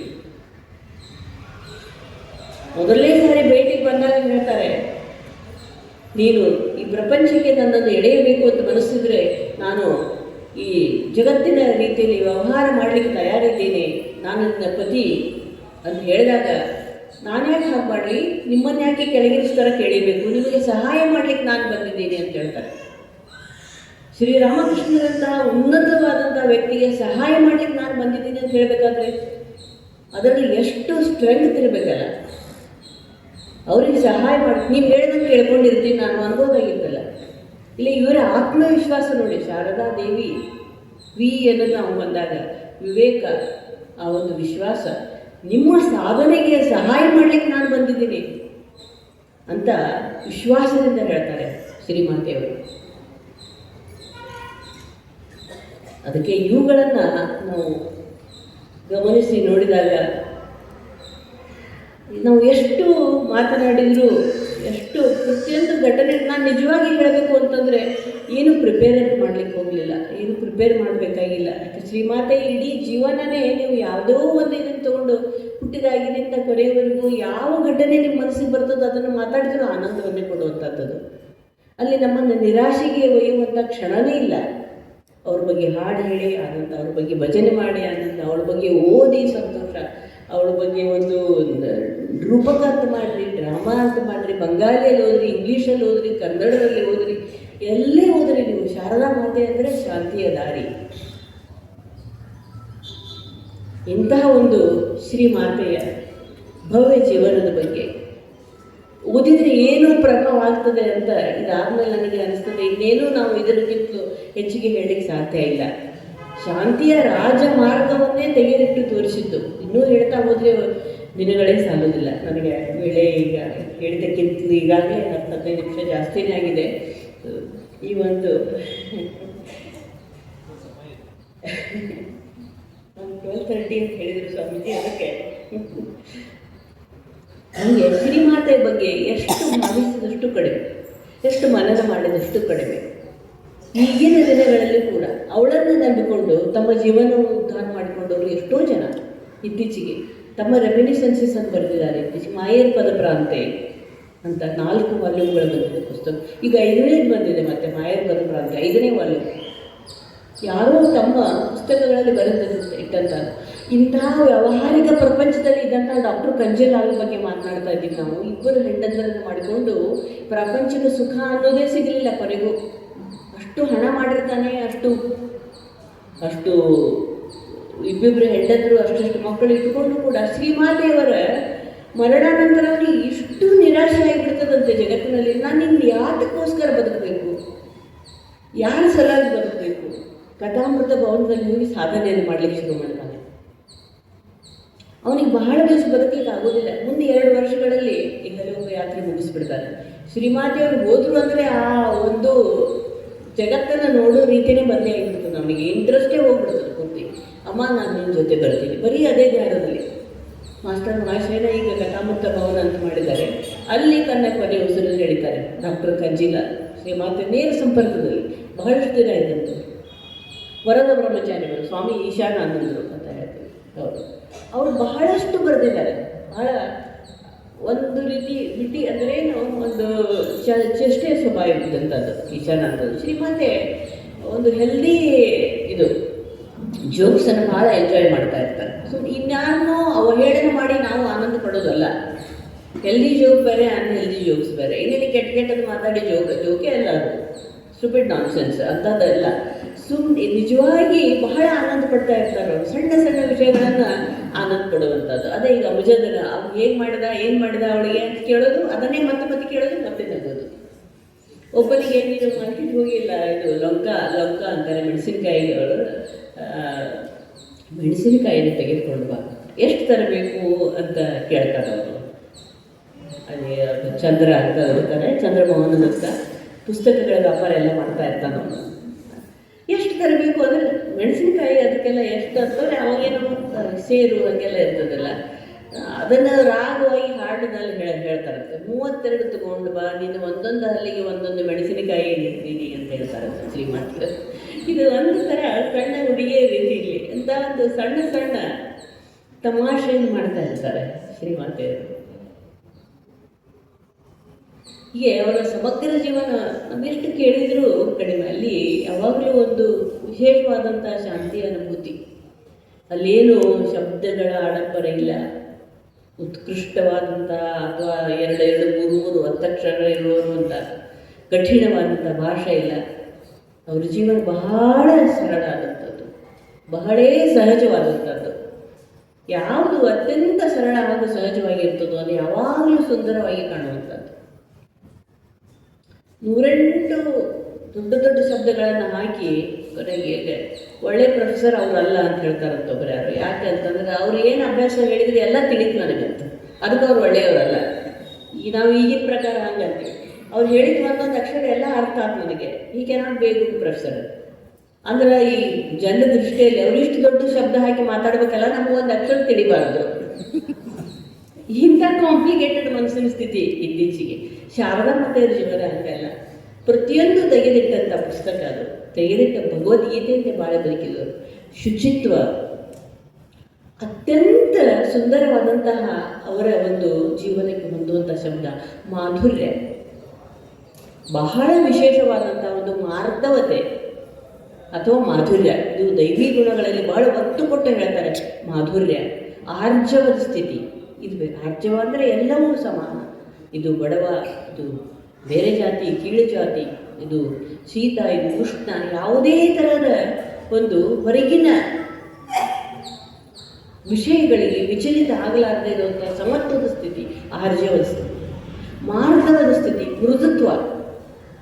ಅವರು ಶ್ರೀಮಾತೆಯವರು ಬಂದು ಗಂಗಾರಾಮ್ ಅಂತ ಕರೆದ್ರೆ ಆ ಗಿಳಿ ಕೂಡ ಅಮ್ಮ ಅಮ್ಮ ಅಮ್ಮ ಅಮ್ಮ ಅಂತ ಕೂಗ್ತಾ ಇರ್ತಾರೆ. ಅಂಥ ಒಂದು ಮಾರ್ಧವ. ಯಾರೋ ಆ ಬೆಕ್ಕಿನ ರಾಧುನ 2 ಬೆಕ್ಕುಗಳಿರ್ತವೆ, ರಂಗ ಮತ್ತು ರಮಣಿ, ಒಂದು ಗಂಡು ಬೆಕ್ಕು ಒಂದು ಹೆಣ್ಣು ಬೆಕ್ಕು, ರಂಗ ರಮಣಿ. ಆ ರಾಧು ನೋಡಿ ಹೆದರ್ತಾ ಇರ್ತವೆ ರಂಗಾರಮಣಿ. ಅವಳು ರಂಗಾರಮಣಿ ಅಂತ ಕೂಗಿದ್ರೆ ಇವರು ಶ್ರೀಮಾತೆ ಹತ್ರ ಬಂದು ಕೂತ್ಕೊಳ್ತಾ ಇರ್ತಾವಂತೆ. ಅಂತ ಮಾರ್ಧವತೆ ಧ್ವನಿ. ಅಲ್ಲೇ ಕೂಗ್ತೀರಾ, ಇಲ್ಲಿ ಬನ್ನಿ. ಮತ್ತು ಶುಚಿತ್ವ ಅಥವಾ ಶಿಸ್ತುಬದ್ಧವಾದಂತಹ ಒಂದು ಜೀವನ. ಎಲೆಯನ್ನು ಬಾಳೆ ಎಲೆಯಲ್ಲಿ ಹಾಕ್ತಾ ಇದ್ದೀರಲ್ಲ, ಆ ಎಲೆಗಳ ಮಧ್ಯದಲ್ಲಿ ಎಷ್ಟು ಅಂತರ ಇರಬೇಕು, ಎಲೆಗಳ ಅಂಚಿನಲ್ಲಿ ಎಷ್ಟು ಅಂತರ ಇರಬೇಕು. ದೂರದಿಂದ ನಿಂತ್ಕೊಂಡು ನೋಡ್ತಾ ಇರ್ತಾರೆ. ಈಗ ಒಬ್ಬರು ಯಾರೋ ಬಂದು ಕೂತ್ಕೊಂಡ್ರು, ಭಾಳ ಹತ್ತಿರ ಇದ್ದರೆ ಅವ್ರಿಗೆ ಭಾಳ ಹತ್ತೇ ಆಗ್ತದಲ್ಲ, ಕಂಫರ್ಟೇಬಲಾಗಿ ಕೂತ್ಕೊಂಡು ಊಟ ಮಾಡ್ಲಿಕ್ಕೆ ಆಗೋದಿಲ್ಲ ಮಕ್ಕಳಿಗೆ. ಅದಕ್ಕೆ 2 ಎಲೆ ಮಧ್ಯದಲ್ಲಿ ಎಷ್ಟು ಡಿಸ್ಟೆನ್ಸ್ ಇರಬೇಕು, ಆ ಮುಂದುಗಡೆ ಇರುವಂತಹ ಮಾರ್ಜಿನ್ಗಳು ಎಷ್ಟಿರಬೇಕು, ಇದು ಸರಿಯಾಗಿ ಮತ್ತು ಅವನ್ನೆಲ್ಲ ನೀರಿನಿಂದ ತೊಳೆದು ಒರೆಸ್ಬೇಕು ನೀವು. ಅಂಥ ಒಂದು ಶಿಸ್ತು, ವಿಶೇಷವಾದಂಥ ಶಿಸ್ತಿನ ಜೀವನ ಅವ್ರದ್ದು. ಯಾರಾದರೂ ಒಂಚೂರು ಆ ಕಡೆ ಈ ಕಡೆ ಮಾಡಿದರೆ ಅವರು ಹೋದ ಮೇಲೆ ಅದನ್ನು ಸರಿ ಮಾಡ್ತಾ ಇರ್ತಾರೆ. ತಾವು ಬಂದು ಅವ್ರು ಇದ್ದಾಗ ಸರಿ ಮಾಡಿದರೆ ಎಲ್ಲರೂ ಮನಸ್ಸು ನೋವಾಗ್ತದೇನೋ, ನಾನು ಹಾಕಿದ್ದನ್ನು ಇವ್ರು ಸರಿ ಮಾಡಿದ್ರಲ್ಲ, ಅಯ್ಯೋ ನಾನು ತಪ್ಪು ಮಾಡಿದೇನೋ ಅನ್ನುವಂಥ ತಪ್ಪಿತಸ್ಥ ಭಾವನೆ ಅವನಿಗೆ ಬರಬಾರದು ಅನ್ನುವಂಥದ್ದನ್ನು ನೋಡ್ತಾ ಇರ್ತಾರೆ. ಇದು ಬಹಳ ದೊಡ್ಡ ದೈವಿ ಗುಣ. ಇತರರಿಗೆ ಕೀಳರಿಮೆ ಉಂಟಾಗಲಾರದಂತೆ ಬದುಕಬೇಕಾದದ್ದು ಬಹಳ ದೊಡ್ಡ ಗುಣ ಇದು. ನಾವು ಆದಷ್ಟು ಕೆದಕಿ ಬರೀ ನೆಗೆಟಿವ್ ಎತ್ತಿ ಆಡೋದ್ರಲ್ಲೇ ನಮಗೆ ಒಂದು ರೀತಿಯ ಆನಂದ. ಸತ್ಯ ಮಾತನಾಡೋದು ಅಂದರೆ ಅದಕ್ಕೊಂದು ಲಿಮಿಟ್ ಇದೆ. ಸತ್ಯ ಅಂತಂದರೆ ಅದಕ್ಕೆ ಸತ್ಯ ಬ್ರೂಯ ನ ಬ್ರೂಯ ತಪ್ರೇಯ ಸತ್ಯ. ಸತ್ಯ ಇರಬೇಕಂತಂದರೆ ಕೆಟ್ಟದಾದಂಥದ್ದು ಮಾತನ್ನು ಅದನ್ನು ಸತ್ಯ ಅಂತ ಕರೆಯೋದಿಲ್ಲ. ಮೊನ್ನೆ ಚಲೋ ಐತಲ್ಲ ನಿನ್ನ ಕಾಲು ಅದೇ ಹೋತೋ ನಿಂದು, ಸತ್ಯ ಇರ್ಬೋದು, ಅದನ್ನು ಮರೆತು ನಡೀತಾ ಇದ್ದಾರೋ ಪಾಪ, ಅದನ್ನ ಯಾಕೆ ನೆನೆಸ್ಕೊಡ್ತೀರಿ? ನಿನ್ನ ಕಾಲು ಹೋತಲ್ಲೋ ಹೆಂಗೆ ಹೋತೋ ನಿಂದು, ಸತ್ಯ ಇದ್ರೂ ಕೂಡ ಅಪ್ರಿಯ, ಯಾಕೆ ಮಾತಾಡ್ಬೇಕು ಅದನ್ನು? ನ ಬ್ರೂಯ ತಪ್ರೇಯ. ಉಪನಿಷತ್ತುಗಳು ತನ್ನ ಮೂಲ ವಾಕ್ಯಗಳನ್ನು ಹೇಳೋದೇ ಇದನ್ನು. ಸತ್ಯ ಅಂದರೆ ಸಂತೋಷವನ್ನು ಕೊಡುವಂಥ ಸತ್ಯವನ್ನು ಮಾತ್ರ ಹೇಳಬೇಕು, ಅಪ್ರಿಯವಾದ ಸತ್ಯವನ್ನು ಹೇಳಬಾರದು. ಅದು ವಿವೇಚನೆಗೆ ಬಿಟ್ಟಂಥದ್ದು. ಇದನ್ನು ನಾವು ಸಂಪೂರ್ಣವಾಗಿ ನಿವೇದಿತರ ಜೀವನವನ್ನು ನೋಡಿದಾಗ ನಮಗೆ ಪೂರ್ತಿಯಾಗಿ ನಮಗೆ ಯಾವ ರೀತಿ ಬದುಕನ್ನು ಬದುಕಬೇಕು, ಆರ್ಟ್ ಆಫ್ ಲಿವಿಂಗ್ ಅಂತೇಳಿ 2 ದಿವಸದ ಕೋರ್ಸ್ ಮಾಡ್ತಾರೆ, 10 ದಿವಸದ ಕೋರ್ಸ್, 15 ದಿವಸದ, ಇದು ಲೈಫ್ ಲಾಂಗ್ ಕೋರ್ಸ್. ಇದು ಆರ್ಟ್ ಆಫ್ ಲಿವಿಂಗು ಪ್ರತಿ ಹೆಜ್ಜೆ ಪ್ರತಿ ಕ್ಷಣ ನಾವು ಕಲಿಬೇಕಾದಂಥದ್ದು. ಇದು ಆರ್ಟ್ ಆಫ್ ಲಿವಿಂಗ್. ಇದು ಅವರು ಎಲ್ಲಿಗೆ ಹೋದರೂ ಕೂಡ ಒಂದು ಸಂತೋಷ, ಮೃದುತ್ವ, ಮಾಧುರ್ಯ. ಮಾತಿನಿಂದ ಮನಸ್ಸು ನೋಯಿಸ್ತಿರಲಿಲ್ಲ, ಕೃತಿಯಿಂದ ಮನಸ್ಸು ನೋಯಿಸ್ತಾ ಇರಲಿಲ್ಲ, ಭಾವದಿಂದ ಇನ್ನೊಬ್ಬರ ಭಾವಗಳಿಗೆ ನೋವಾಗಲಾರದಂತೆ ನಡ್ಕೊಳ್ತಾ ಇರ್ತಾರೆ. ಯಾವುದೇ ರೀತಿಯ ಕಟು ಶಬ್ದಗಳಿಗೆ ಅಲ್ಲಿ ಸ್ಥಾನವೇ ಇಲ್ಲ. ಸಾಯಂಕಾಲ 5:30, 6 ಗಂಟೆಗೆ ಗೆಜ್ಜೆ ಕಟ್ಕೊಂಡು ರಾಧು ಎಳೆದು ಬಂದು ಹೇಳ್ತಾ ಇರ್ತಾರೆ. ಅಲ್ಲಿ ಸನ್ಯಾಸಿಗಳು ಜಪ ಮಾಡ್ತಾ ಇರುವಂಥ ಇದು ನಿನ್ನ ಕಾಲ 6 ವರ್ಷದ 7 ವರ್ಷದ ಹುಡುಗಿ ಹೇಳ್ತಾ ಇದ್ದಾರೆ. ಹೇಳಿ, ಗೆಜ್ಜೆ ಶಬ್ದ ಮಾಡಿಕೊಂಡು ಅವರನ್ನು ವಿಚಲಿತ ಮಾಡಬಾರ್ದು, ನೀನು ಗೆಜ್ಜೆಯನ್ನು ಮಾಡಬೇಡ, ನೀನು ಆ ರೀತಿ ಮಾಡಬೇಡ ಅಂದರೆ ಒಂದು ಸಂಯಮ, ಶಿಸ್ತು ಯಾವ ರೀತಿ ಇರಬೇಕು, ಪ್ರತಿಯೊಂದರ ಬಗ್ಗೆ ಹೊಸದಾಗಿ ಮದುವೆಯಾಗಿ ಬಂದಂಥ ಒಬ್ಬಳಿಗೆ ಶ್ರೀಮಾತೆಯವರು ಉಪದೇಶ ಮಾಡ್ತಾರೆ. ಎಲ್ಲವನ್ನು ತಿಳಿದುಕೋ, ಮನೆಯಲ್ಲಿ ಏನು ನಡೀತಾ ಇದೆ ಎಲ್ಲ ನಿನಗೆ ಗೊತ್ತಿರಬೇಕು. ಆದರೆ ಯಾರ ಬಗ್ಗೆನೂ ಕೆಟ್ಟ ಮಾತನಾಡ್ಲಿಕ್ಕೆ ಹೋಗ್ಬೇಡ, ಯಾರನ್ನೂ ನೀನು ವೈರಿ ಅಂತ ನೀನು ಭಾವಿಸ್ಲಿಕ್ಕೆ ಹೋಗ್ಬೇಡ, ಎಲ್ಲರೂ ನಿನ್ನವರು. ಹಾಗೆ ಅಂತ ಅಂದ್ಕೊಂಡು ನೀನು ಅತಿ ನಿಂದು ಎಷ್ಟು ಇನ್ನೊಬ್ಬರಿಗೆ ನೋವು ಮಾಡೋದು ಎಷ್ಟು ತಪ್ಪು, ನಾವು ನೊಂದುಕೊಳ್ಳೋದು ಅಷ್ಟೇ ತಪ್ಪು. ಹಾಗೆ ನೀನು ಕೂಡ ನೊಂದುಕೊಳ್ಳಬಾರ್ದು. ನಿನ್ನ ಮನಸ್ಸು ಅಷ್ಟೇ ಮಹತ್ವದ್ದು. ನೀನು ನೋವು ಮಾಡಿಕೊಂಡು ಇನ್ನೊಬ್ಬರಿಗೆ ಸಂತೋಷ ಕೊಡೋದು ಆ ಪ್ರಕ್ರಿಯೆ ನಡಿಬಾರ್ದು. ನೀನು ಕೂಡ ನೋವುರಹಿತರಾಗಿರಬೇಕು, ಅವರು ಕೂಡ ಹಾಗೆ. ಪ್ರತಿಯೊಬ್ಬರಿಗೆ ಮದುವೆಯಾಗಿ ಹೋದಂಥ ಒಂದು ಮಗಳಿಗೆ ಆ ರೀತಿ ಇದ್ದಾರೆ, ಗಂಡನ ಮನೆಯಲ್ಲಿ ಏನು ನಡೀತಾ ಇದೆ ಎಲ್ಲ ನಿನಗೆ ಗೊತ್ತಿರಲಿ. ಯಾರು ನಿನಗೆ ಫಾರ್ ಇದ್ದಾರೆ, ಯಾರು ನಿನಗೆ ಅಗೇನ್ಸ್ಟ್ ಇದ್ದಾರೆ, ಯಾರ ಜೊತೆ ಏನೇನು ವ್ಯವಹಾರ ಮಾಡಬೇಕು, ದಸ್ ಫಾರ್ ನೋ ಫರ್ದರ್, ಇಷ್ಟು ಮಾತ್ರ. ನಿನ್ನ ಸೀಮೆ ದಾಟಿ ಯಾರನ್ನೂ ಬರ್ಲಿಕ್ಕೆ ಬಿಡಬೇಡ. ನಿನ್ನ ಇನ್ನರ್ ಸರ್ಕಲ್ ನಿನ್ನಿಂದ ನಿನ್ನ ಭಗವಂತ ಮಾತ್ರ ಇರಬೇಕು. ಬಹಳಷ್ಟು ಪುಸ್ತಕಗಳು ಇತ್ತೀಚೆಗೆ ಶಾರದಾ ಶ್ರೀ ರಾಮಕೃಷ್ಣ ಅಂತ ಒಂದು ಬುಕ್ಕು, ದುರ್ಗಾಪುರಿ ದೇವಿ, ಸುಮಾರು ವರ್ಷಗಳು ಶ್ರೀಮಾತೆಯವರ ಜೊತೆಗೆ ಬದುಕಿದಂಥ ದುರ್ಗಾಪುರಿ ದೇವಿ ಎಷ್ಟೊಂದು ರೆಮಿನಿಸೆನ್ಸಸ್ ಬರೀತಾರೆ. ಅದಕ್ಕೆ ನಾನು ಬಹಳಷ್ಟು ವಿಷಯಗಳು ಬಂಗಾಳಿಯಿಂದ ಇನ್ನೂ ಬೇರೆ ಭಾಷೆಗಳಿಗೆ ಬಂದಿಲ್ಲ. ಅದಕ್ಕೆ ಇನ್ನೊಂದು, ಈಗ ನಾನು ವೈದ್ಯರಾಗಿ ನಾನು ಒಂದು 13-14 ವರ್ಷ ಸರ್ವಿಸ್ ಆದಮೇಲೆ ನಮ್ಮದು ಮೆಡಿಕಲ್ ಸ್ವಲ್ಪ ಬಂದೇ ಬರ್ತದೆ ನಾಲೇಜಲ್ಲಿ. ಒಂಚೂರಾದರೂ ನಮ್ಗೆ ಗೊತ್ತಿಲ್ಲದಂಗೆ ನಾವು ಹೇಳ್ಬಿಡ್ತೀವಿ. ನಾವು ಅಲ್ಝೈಮರ್ ಅನ್ನೋದು ಬಹಳ ಕಾಮನ್ ಡಿಸೀಸ್ ಇತ್ತಿತ್ತಲಾಗಿ. ಅಲ್ಝೈಮರ್ಸ್ ಅಂತಂದರೆ ಒಂದು ರೀತಿಯ ಅರಳು ಮರಳು ಅವಸ್ಥೆ, ಗೊತ್ತೇ ಆಗೋದಿಲ್ಲ ಬ್ರೈನಿಗೆ. ಅಲ್ಝೈಮರ್ ವಿತ್ ಏಜಿಂಗ್ ಪ್ರೊಸೆಸ್ ಆಗ್ಬೋದು, ಆಲ್ಕೋಹಾಲಿಕ್ ಅಲ್ಝೈಮರ್ ಅಂತ ಒಂದು ರೀತಿಯ ಮಾನಸಿಕ ರೋಗ, ಪರ್ಸನಾಲಿಟಿ ಡಿಸಾರ್ಡರ್ ಅನ್ನಬಹುದು. ಇದು ನಾವು ಪ್ರಿವೆಂಟ್ ಮಾಡಲಿಕ್ಕೆ ಸಾಧ್ಯ ಇದೆ. ಹೇಗೆ ಅಂತಂದರೆ, ಏನೋ ನಿಮಗೆ ಗೊತ್ತಿರಲಾರಂಥ ಒಂದು ಹೊಸ ಆ್ಯಕ್ಟಿವಿಟಿಯಲ್ಲಿ ನಮ್ಮನ್ನೇ ನಾವು ತೊಡಗಿಸ್ಕೊಂಡಾಗ, ಈಗ ಮೆದುಳಿನ ಕೆಲವೊಂದು ಭಾಗಗಳು ಕೆಲಸ ಮಾಡ್ತಾರೆ, ರೂಟೀನ್ ಮಾಡೋದು ಅಷ್ಟೇ ಕೆಲಸ ಮಾಡ್ತಾ ಇರ್ತದೆ ಮೆದುಳು. ಅಡುಗೆ ಮಾಡೋದು, ಸ್ವಚ್ಛ ಮಾಡೋದು, ಓದೋದು, ಬರೆಯೋದು, ತಿನ್ನೋದು, ಇವಾಗೇನು ಮೆದುಳು ಇಷ್ಟಕ್ಕೆ ಮಾತ್ರ ನಮ್ಮದು ಪ್ರೋಗ್ರಾಮ್ ಇದೆ. ಹೊಸದೇನಾದರೂ ನಾವು ಮಾಡಲಿಕ್ಕೆ ಹೋದರೆ ಮೆದುಳಿಂದ ಇನ್ನೊಂದು ಅನ್ಯೂಸ್ಡ್ ಪಾರ್ಟ್, ಯಾವ ಭಾಗವನ್ನು ನಾವು ಉಪಯೋಗ ಮಾಡಿಲ್ಲೋ ಆ ಭಾಗ ಆ್ಯಕ್ಟಿವೇಟ್ ಆಗ್ತದೆ. ಸೊ ಅದೇ ಆ್ಯಕ್ಟಿವೇಶನ್ ಆಗೋದ್ರಿಂದ ಕೆಲವೊಂದು ಪರ್ಸನಾಲಿಟಿ ಡಿಸಾರ್ಡರ್, ನಮ್ಮ ಮನೋರೋಗಗಳು, ದೈಹಿಕ ಅಥವಾ ಮಾನಸಿಕ ರೋಗಗಳನ್ನು ತಡಿಲಿಕ್ಕೆ ಸಾಧ್ಯ ಇದೆ ಅಂತ ಇದು 100% ಪ್ರೂವ್ ಮಾಡಿದ್ದಿದೆ. ಅದಕ್ಕೆ ಈ ನಿಟ್ಟಿನಲ್ಲಿ ನಮಗೆ ಅಧ್ಯಾತ್ಮ ಅಥವಾ ಶ್ರೀಮಾತೆ ಅಥವಾ ಶ್ರೀರಾಮಕೃಷ್ಣರು, ವಿವೇಕಾನಂದರು ಇವರನ್ನು ಅರ್ಥ ಮಾಡ್ಕೊಳ್ಬೇಕು ಅಂತಿದ್ರೆ ಸಾಧ್ಯವಾದಷ್ಟು ಬೆಂಗಾಲಿ ಕಲಿಯುವಂಥ ಪ್ರಯತ್ನವನ್ನು ಮಾಡಬೇಕು ಅಂತ ನಾನು ಹೇಳ್ತೀನಿ. ನನ್ನ ಸ್ವಂತದ ಅನುಭವದಿಂದ ನಾನು ಹೇಳ್ತಾ ಇದ್ದೀನಿ. ಬಹಳ ಆನಂದವನ್ನು ಕೊಡುವಂಥದ್ದು ಹೊಸ ಭಾಷೆಯನ್ನು ನಾವು ಕಲಿತುಕೊಂಡಾಗ. ಯಾವುದೋ ಫ್ರೆಂಚ್ ಲ್ಯಾಂಗ್ವೇಜ್, ಜರ್ಮನ್ ಲ್ಯಾಂಗ್ವೇಜು, ಅದು ನಮ್ಮ ವೃತ್ತಿಗೋಸ್ಕರ ಕಲಿಬೋದು. ನಮಗೆ ಆಸಕ್ತಿ ಇದರಲ್ಲಿತ್ತು ಅಂದರೆ ನಾವು ಇದನ್ನೇ ಕಲಿಬೇಕು ಅಂತ. ಮತ್ತು ಮುಖ್ಯವಾಗಿ ಸಂಸ್ಕೃತವನ್ನು ತಳಪಾಯವಾಗಿ ಇಟ್ಕೊಂಡು ಇರುವಂಥದ್ದು. ಬಹಳಷ್ಟು ಕನ್ನಡ ಭಾಷೆಗಳು ಇದರಲ್ಲಿದೆ. ಚೆನ್ನಾಗಿ ಇದನ್ನು ಕಲಿತುಕೊಂಡಾಗ, ಅವರ ಭಾವನೆಯನ್ನು ಅವರ ಭಾಷೆಯಲ್ಲಿ ನಾವು ತಿಳಿದುಕೊಂಡಾಗ ಅದು ಇನ್ನೂ ಹೆಚ್ಚು ಹೆಚ್ಚು ನಮ್ಮ ವಿಕಸನಕ್ಕೆ, ವ್ಯಕ್ತಿತ್ವ ವಿಕಸನಕ್ಕೆ ಸಹಾಯ ಆಗ್ತದೆ ಅಂತ ಹೇಳ್ತಾರೆ. ಅದಕ್ಕೆ ಸಂಪೂರ್ಣ ಸರ್ವಾಂಗ ಸುಂದರ ವ್ಯಕ್ತಿತ್ವ ನಿರ್ಮಾಣ ಆಗಬೇಕು ನಮ್ಮದು. ಅಂದರೆ ಹೆಚ್ಚು ಹೊಸ ವಿಷಯಗಳಲ್ಲಿ ನಮ್ಮನ್ನು ನಾವು ತೊಡಗಿಸ್ಕೊಳ್ಬೇಕು. ಬೇರೆ ವಿದ್ಯೆ ಕಲಿಯೋದು ಅದಕ್ಕೇನು ಏಜ್ ಬಾರ್ ಇಲ್ಲ. ಯಾವ ವಯಸ್ಸಿನಲ್ಲೂ ಯಾರೋ, ಈಗಂತೂ ಆನ್ಲೈನ್ ಡಿಜಿಟಲ್ ಪ್ಲಾಟ್ಫಾರ್ಮ್ ಇರೋದ್ರಿಂದ ಮನೆಯಲ್ಲಿ ಕೂತ್ಕೊಂಡು ಎಷ್ಟೆಲ್ಲ ನಾವು ಮಾಡ್ಲಿಕ್ಕೆ ಸಾಧ್ಯ ಇದೆ. ಮನೆಯಲ್ಲೇ ಕುಳಿತುಕೊಂಡು ನಾನು ಕೊಳಲು ವಾದನವನ್ನು ಕಲಿತೀನಿ. ಅವರು ಅಲ್ಲಿ ಬಾಂಬೆಯಲ್ಲಿ ಕೂತ್ಕೊಂಡು ನಮ್ಮ ಟೀಚರು ಕ್ಲಾಸ್ ಹೇಳ್ತಾರೆ. ಸಾರಿಗಮಪ್ಪನೇ ಗೊತ್ತಿದ್ದರೆ ಸಾಕು, ಬೇರೆ ಎಲ್ಲ ಅವ್ರು ನಡೆಸ್ಕೊಡ್ತಾರೆ. ಸೊ ಅವಾಗ ಒಂದು ನಾನು ಕೆಲಸ ಮಾಡದೇ ಇರುವಂಥ ಮೆದುಳು ಆ್ಯಕ್ಟಿವೇಟ್ ಆಗ್ತದೆ. ಬಂಗಾಳಿ ಓದುವಾಗ ಕೆಲಸ ಮಾಡದೇ ಇರುವಂಥ ಮೆದುಳು ಮತ್ತೆ ಆ್ಯಕ್ಟಿವೇಟ್ ಆಗ್ತದೆ. ಸೊ ಹೀಗಾಗಿ ನಮಗೆ ಬೇಜಾರು ಅನ್ನೋದೇ ಇರೋದಿಲ್ಲ. ನೈರಾಶ್ಯಕ್ಕೆ ಯಾವುದೇ ರೀತಿಯ ದಾರಿಯೇ ಇಲ್ಲ. ಯಾವಾಗಲೂ ಸಂತೋಷ ಇರ್ತದೆ, ಸಮಾಧಾನ ಇರ್ತದೆ, ರಿಕ್ವೈರ್ಮೆಂಟೇ ಕಡಿಮೆ ಇರ್ತದೆ. ಅದಕ್ಕೆ ಒಂದು ಹೊಸ ಆವಿಷ್ಕಾರ ಏನಲ್ಲ, ಇದು ನಾನು ಅನುಭವದಿಂದ ಹೇಳ್ತಾ ಇದ್ದೀನಿ. ಇದು ಉಪಯೋಗ ಆಗದೇ ಇರುವಂಥ ಬ್ರೈನ್ ಆ್ಯಕ್ಟಿವೇಟ್ ಮಾಡಲಿಕ್ಕೆ, ಹೊಸ ವಿದ್ಯೆಗಳನ್ನು ಕಲಿಯೋದು, ಹೊಸ ಭಾಷೆಗಳನ್ನು ಕಲಿಯುವಂಥದ್ದು. ಅದನ್ನು ನಾವು ಇದು ಡಬಲ್ ಪರ್ಪಸ್. ಬಂಗಾಲಿ ಕಲಿತರೆ ಶ್ರೀಮಾತೆಯನ್ನು ಅವಳ ಭಾಷೆಯಲ್ಲಿ ಅರ್ಥ ಮಾಡ್ಕೊಳ್ಳಿಕ್ಕೆ ಸಾಧ್ಯ ಇದೆ. ಸ್ವಾಮಿ ವಿವೇಕಾನಂದರು ಏನು ಮಾತನಾಡಿದರು, ಬಹಳಷ್ಟು ಇಂಗ್ಲೀಷಲ್ಲಿ ಬಂದಿದೆ, ಬಹಳಷ್ಟು ಬಂದಿಲ್ಲ. ಶ್ರೀರಾಮಕೃಷ್ಣರು ಎಷ್ಟೋ ವಿಷಯಗಳನ್ನು ಹೇಳಿದ್ದಾರೆ, ರೆಕಾರ್ಡೆಡ್, ಇನ್ನೂ ಪಬ್ಲಿಷ್ ಆಗಿಲ್ಲ ಎಷ್ಟೊಂದು. ಅದನ್ನೆಲ್ಲ ಅರ್ಥ ಮಾಡ್ಕೊಳ್ಬೇಕು ಅಂದರೆ ಕಲಿತುಕೊಂಡಾಗ ಇನ್ನೂ ಹೆಚ್ಚು ವ್ಯಕ್ತಿತ್ವ ವಿಕಸನ ಮಾಡ್ಕೊಳ್ಳಿಕ್ಕೆ ಸಾಧ್ಯ ಇದೆ. ಇಂತಹ ಒಂದು ಸುಂದರವಾದಂತಹ ಈ ಶಾರದಾ ಸಮಯ ಅಂತಲೇ ಕರಿಬೋದು.